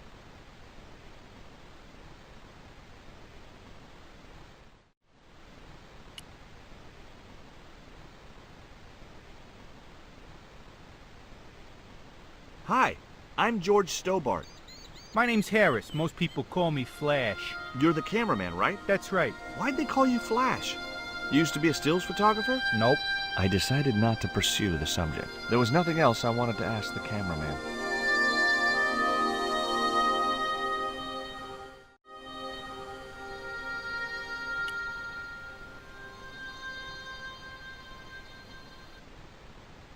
Hey there, I'm George Stobart. Well, hi, handsome. You're cute. I wish it was you playing the lead male instead of that kid. I can't act, ma'am. So what? I bet you can kiss. I couldn't believe I was having this conversation with a real movie star. What's it like sharing the spotlight with an actor who's young enough to be your son? What do you mean? What part are you playing? Pirate Babs, the ruthless and passionate lady buccaneer. It's a great part. I get to kiss a lot, and I kick ass. Like the boots? What do you think of these? Ew, they're awful. You have no idea how much you've just gone up in my estimation.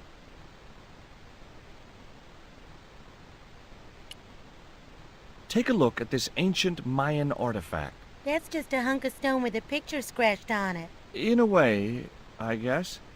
You don't happen to have seen anything similar, have you? No.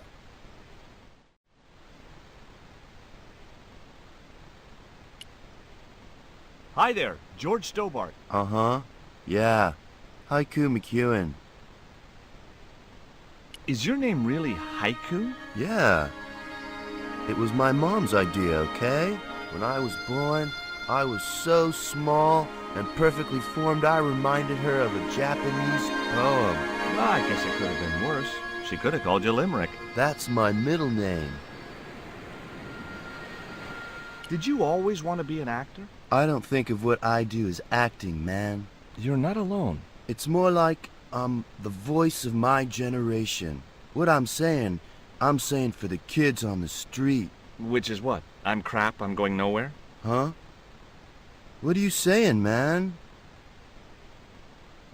Stobart, get out of shot. Positions, everybody. I'll get a flip chart and explain it to you later, Haiku. Haiku, baby, are you ready? Okay, man.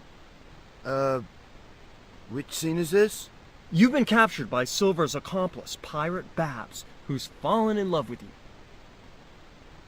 Okay, people, top of page 76, Sharon. What about my big speech? It's been cut. Everybody ready? Up to speed. Quiet on the set. Okay, let's make magic. Oh, please. And action! Why don't you forget that dumb old squire and his bunch of merry men? Can't you see we were made for each other? I know, but Squire Trelawney saved my life, Captain Babs. Why, if it hadn't have been for him, that giant octopus would have made mincemeat out of me. But right now he thinks you're a traitor. He's locked you out of the stockade, Jimbo. That 20-foot-high wall with spikes might have kept out Silver's men, but it ain't gonna stop me. Oh, Jimbo. And cut! Good heavy breathing, Sharon. Natch, I'm a pro. Did you get the heavy breathing, Flash? Did I ever, boss? I should have made this movie in 3D. Haiku, you were great. We're setting up for the stunt now, so get a bite to eat.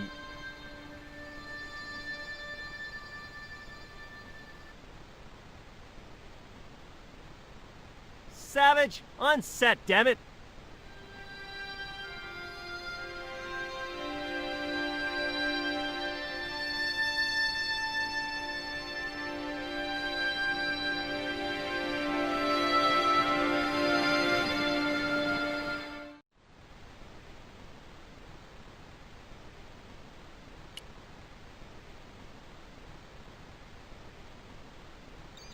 Mr. Hawks, I was wondering if... Not now! I got a movie to make.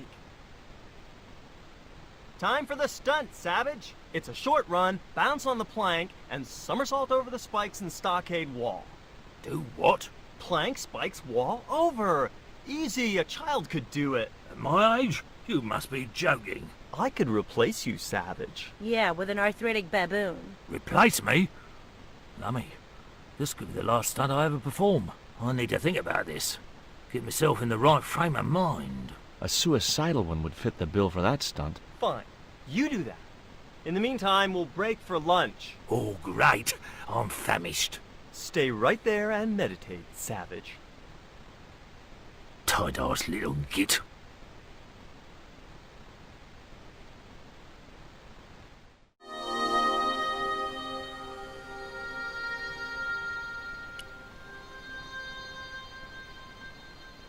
As I walked towards the bush, it started buzzing angrily.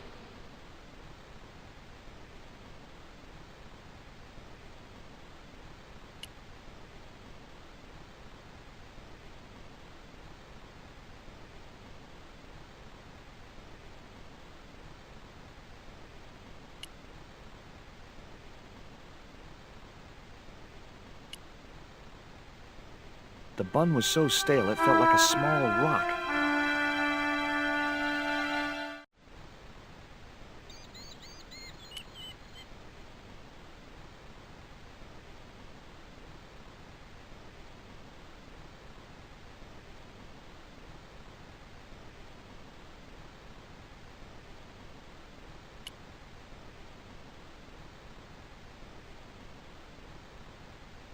What have you got there? Would you like a pancake, Bert? Don't mind if I do. The pancake oozed maple syrup all over Bert's chins. Yeah, you put bloody syrup on that pancake. Now it's messed me all up.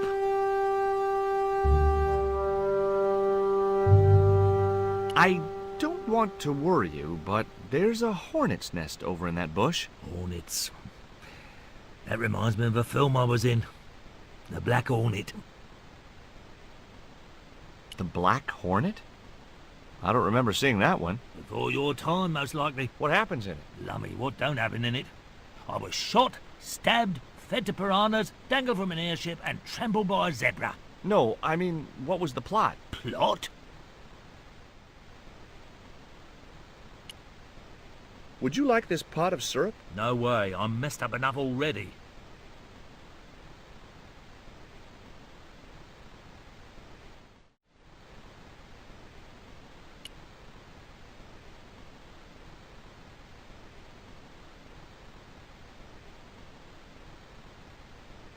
Now I knew why that bush was buzzing. Hornets.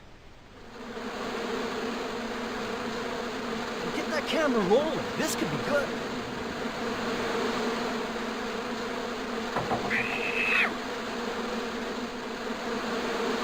Cut and printed. That was brilliant, folks.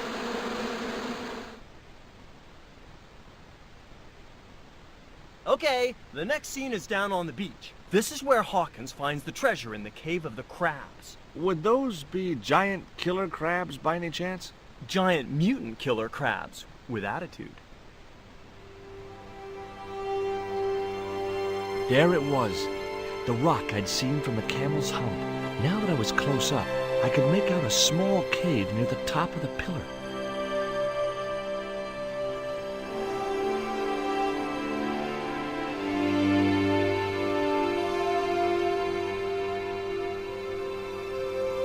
Hey, you! Trouble! Who, me?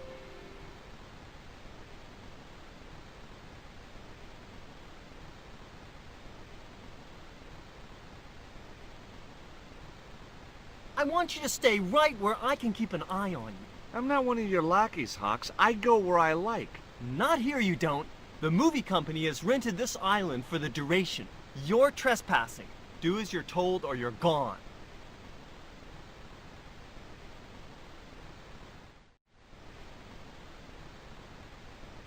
Hi, Bert. Don't you eye me. Fine friend you turned out to be. What's the problem? Huh. What's it like to work with Carlton Hawk? Flipping misery, mate.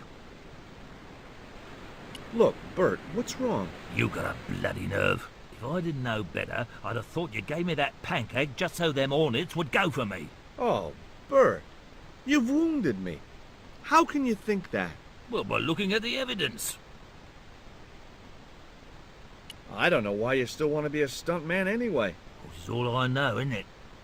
If I don't do this, what do I do? Well, how about being a stunt coordinator? Being a what? You stand around in a big jacket and a baseball cap, telling the stunt people what to do. I can do that. Hey, you've done the job for years and you're not dead. That's gotta be good for morale. Well, I don't know. You get your own megaphone. I'll do it. George Stobart, international adventurer and roaming careers advisor.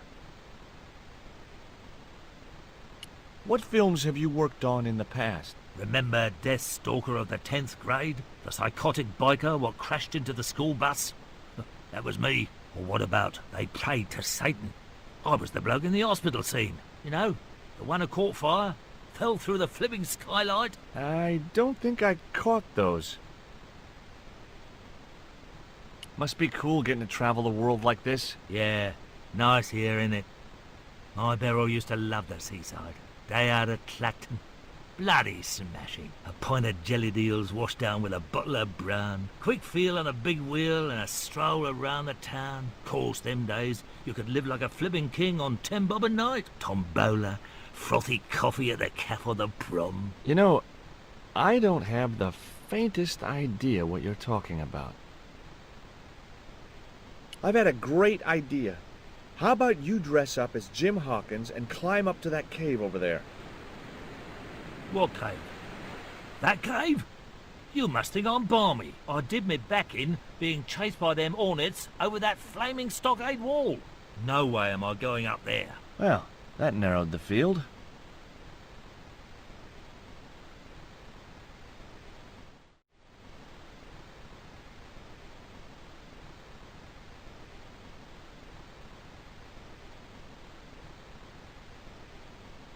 Why don't you use that cave up on the rock pillar at the end of the beach? We don't have a stuntman anymore. Hey, I'll do the stunt.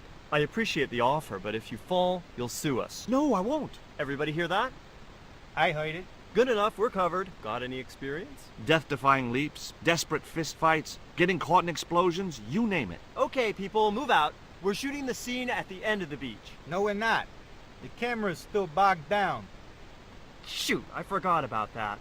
No go, Stobart. We'll have to use this cave after all.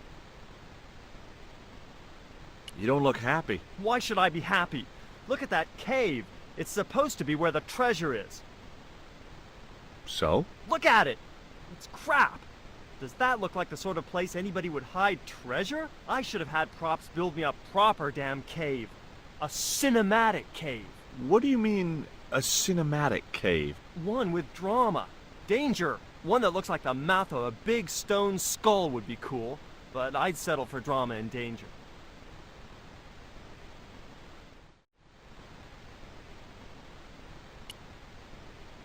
Flash?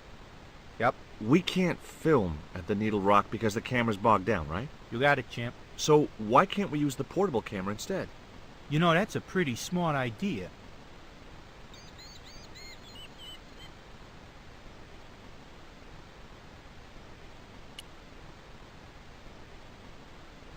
I've been talking to the cameraman. He's got a portable camera. So? So you can use the cave in that rock pillar at the end of the beach. That's a dramatic cave if ever I saw one.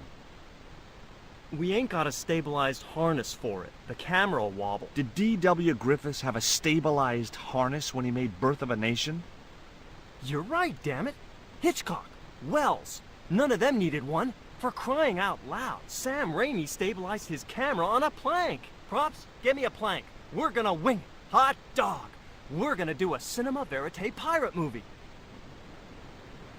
George, get to wardrobe. We're gonna make you a star. On my way.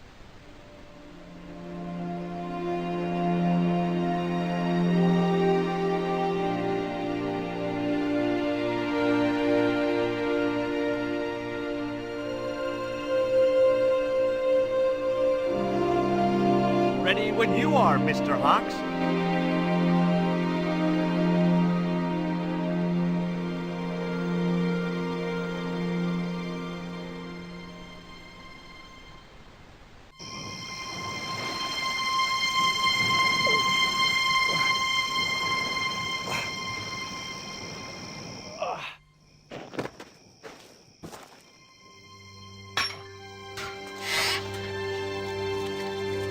It was the stone which Ketch had captured from the Spanish.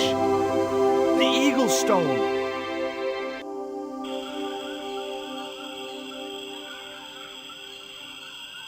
I returned to Quaramonte and found that Georges had left a message with Conchita. He'd already left for the Indian village, so I hurried to catch up with him. When I arrived, I found a scene of desolation.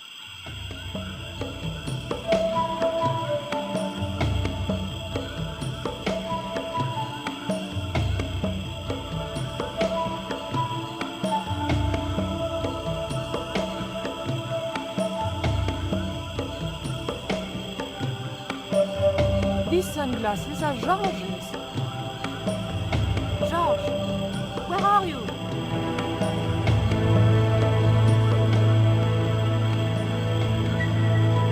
Titipoco, I'm almost glad to see you.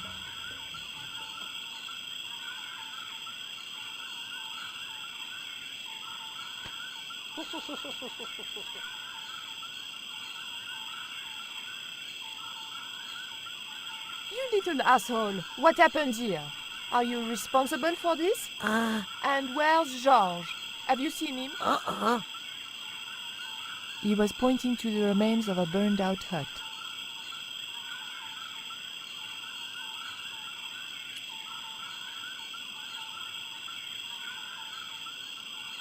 It was too hot to pick up.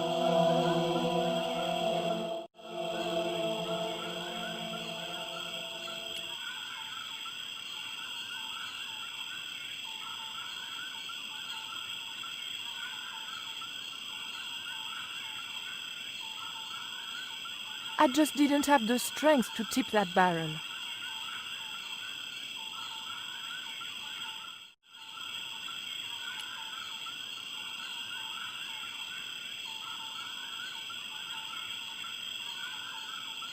Hey, Shorty, make yourself useful and help me with this barrel.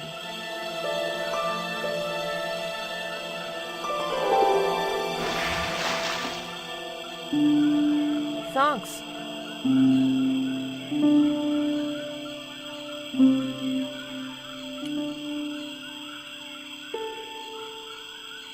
I recognize that. It's the Coyote Stone.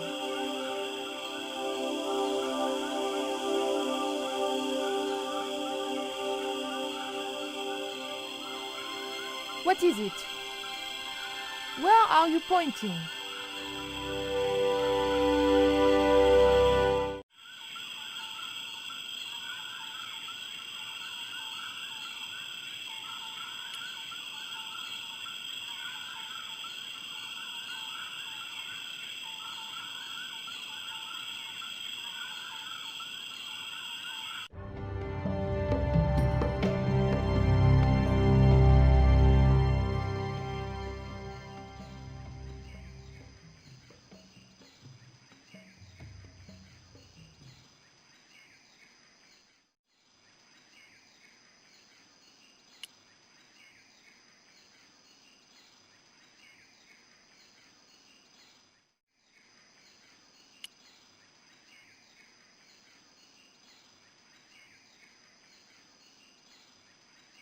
Hey, señorita. Too late. I had been seen. Bonjour, Capitaine. Only Sergeant, pretty one. What are you doing here? Snuggles said I could come here with him. Snuggles? Oh, I mean the General. We're, friends. May I go up the pyramid? We have strict instructions not to let anybody pass. Oh, but I've told you who I am. Surely nobody would mind. Well... Oh, please, I'd be ever so grateful. I tell you what. I'll ask Pablo if it's okay for you to go up. If Pablo saw me, I'd be dead. No, it's not worth the bother. I'm not really that interested in their stupid pyramid anyway. Well, okay. It's men's work up there anyway. I'll just run along and play around here, okay? Okay, you do that.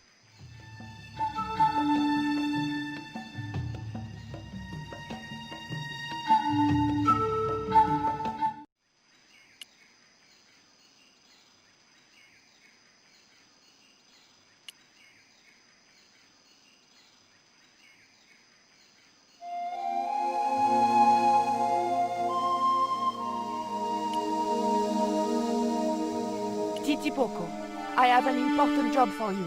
Take this rope to the top of this scaffolding and throw it over the top. Oh.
The motor spluttered into life.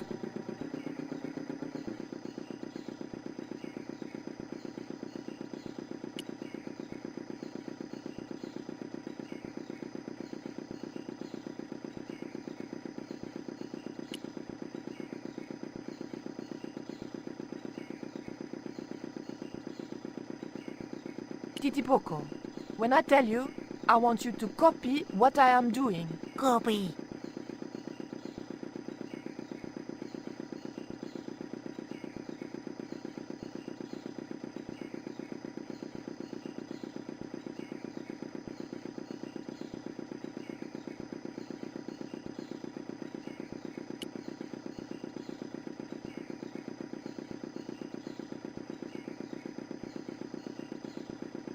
Okay?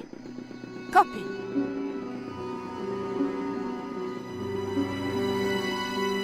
Georges! I realized those bastards were going to sacrifice Georges to Tezcatlipoca over my dead body.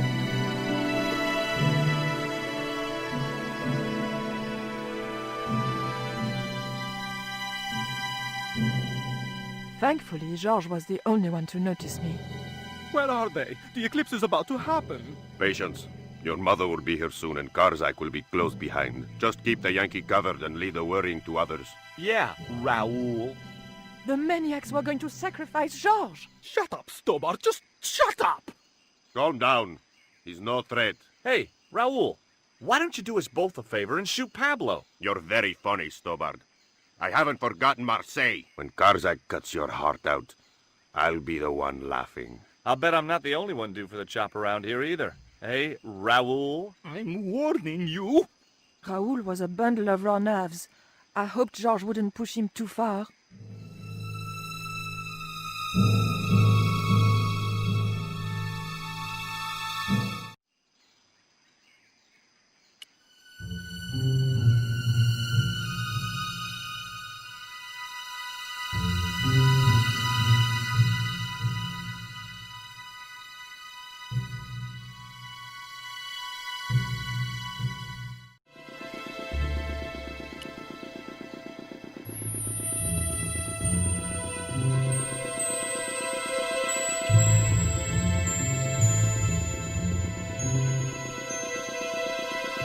Poco, do you still have that lighter gun you pulled on me so amusingly?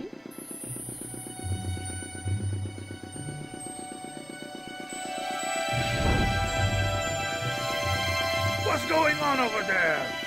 Do you need help, my pretty? Nothing's wrong. I dropped, a cigarette butt. Everything is under control. I'll have the fire out in a minute or two.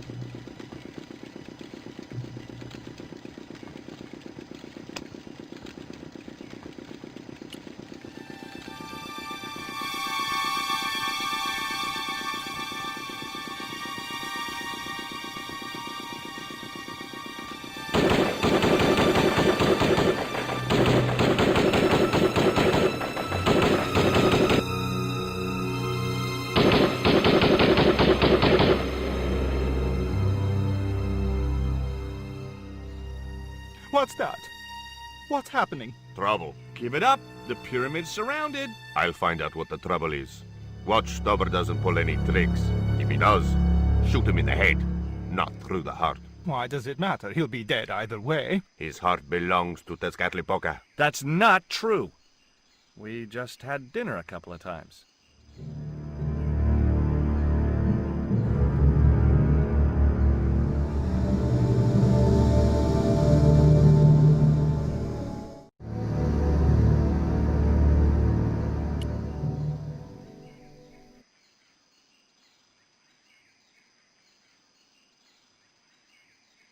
Drop the gun or I shoot! Please, don't hurt me! Don't worry yourself. My finger isn't loaded.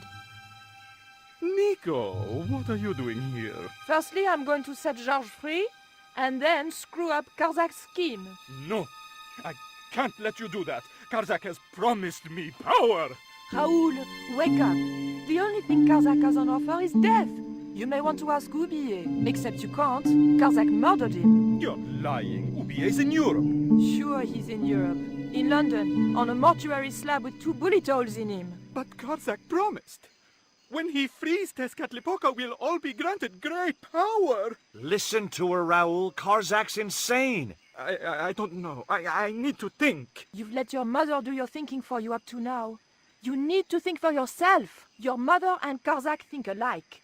There's only one expendable member of the plan left, and that's you. Mother would never betray me. Oh, I'm tired of trying to reason with you, Raoul. Titipoco. Watch this man, and if he makes a move, shoot him with your gun.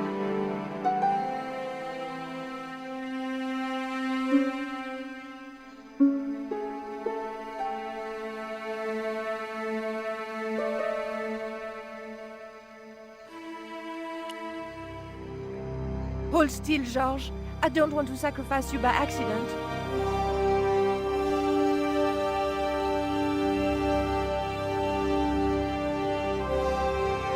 You have no idea how glad I am to see you. They were going to cut your heart out. I think I can guess. We can save the happy reunions for later. We've got to move. Come on!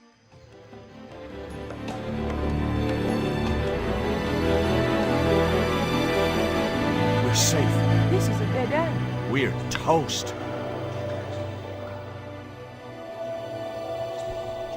I know, Titipoco.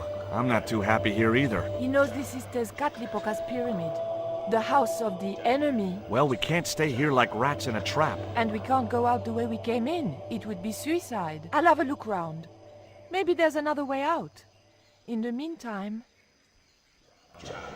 Take this. It's the Coyote Stone. It might bring you luck, I hope. You managed to recover the stones from the village? Then we might have a chance after all. Incidentally, what would Titipoco have done if Graciento had moved? Titipoco? Nothing. He's given up violence.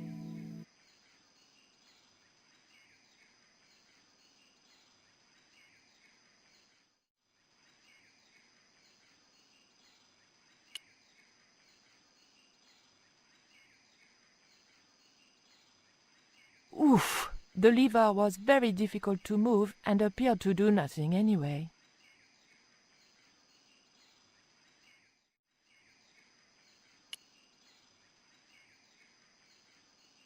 Georges? Yeah?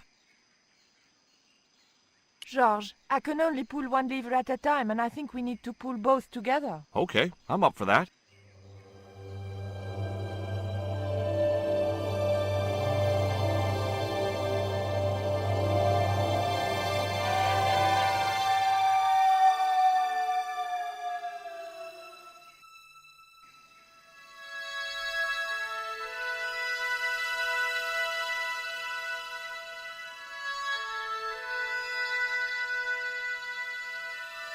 Raoul, there's something suspicious. This sacrifice! Where is it? Nico was here with Titipoco. They set him free. I couldn't stop them. You idiot! I should have strangled you at birth. Titipoco's gone soft. He wouldn't have hurt you. I know that. The darkness of this hun is almost upon us, and we have no sacrifice to appease Tezcatlipoca. Have you any idea what your incompetence will cost us? I think so. And I'm glad. What? The Mayans weren't fools. Tezcatlipoca should stay exactly where they put him. Finally got some backbone from somewhere, huh? Shame it's so late in the day. I'd rather die than see you at Karzak with that devil's power. Fine, we're still a sacrifice show. See, the eclipse begins. Pablo, kill him! Tezcatlipoca can feed upon his yellow heart. Nico was right all along, but it's still not too late. Come on then, Pablo. Let's see who sacrifices who.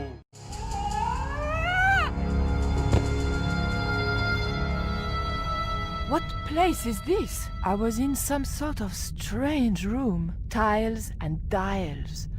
The priests who designed this place must have known how to use them. I was going to have to figure it out for myself if I ever wanted to get out of here.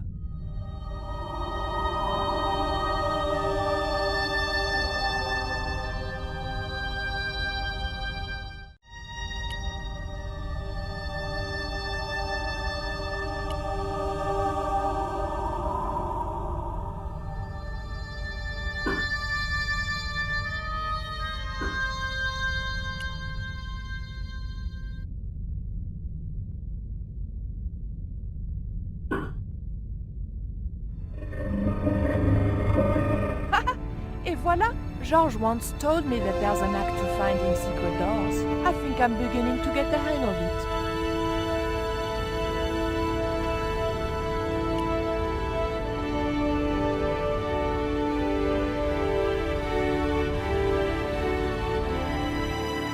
So I thought, this is it, you know? This is true love. Anyway, I have to leave for a few weeks, and when I come back, what do I find? Damn right. And with who? Labano, that creep. Huh? Yeah, that's exactly what I thought.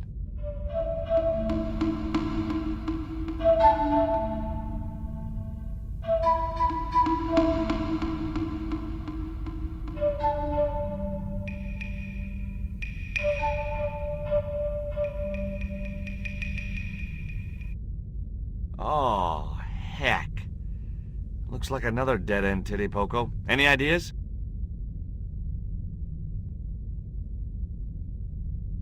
I was hoping for something a little more constructive. Never mind, I'll have a look around.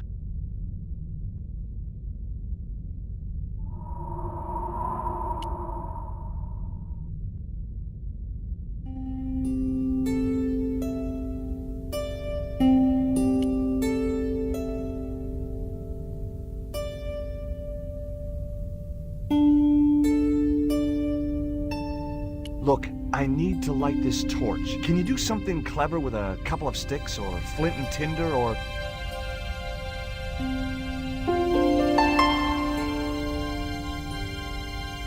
or a cheesy novelty cigarette lighter, as it turned out.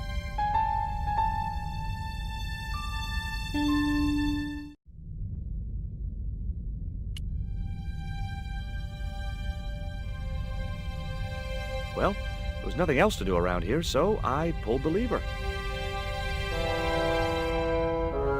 Nothing's happened. Oh, I hate that. Don't you hate that? Titipoco? Oh my...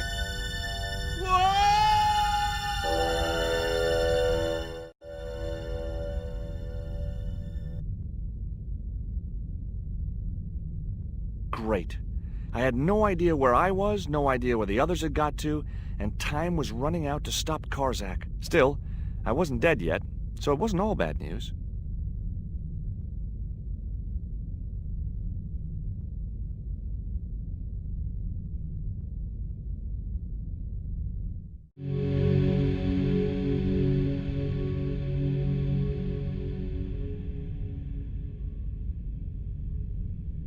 This was it. The pyramid's central chamber. Its dark heart. Once before in my life, I'd stood in front of a door and thought, this is it. If I go through there, I'm going to die. I'd been wrong then. I hoped I was wrong now. This was the door that led to the central chamber and the smoking mirror.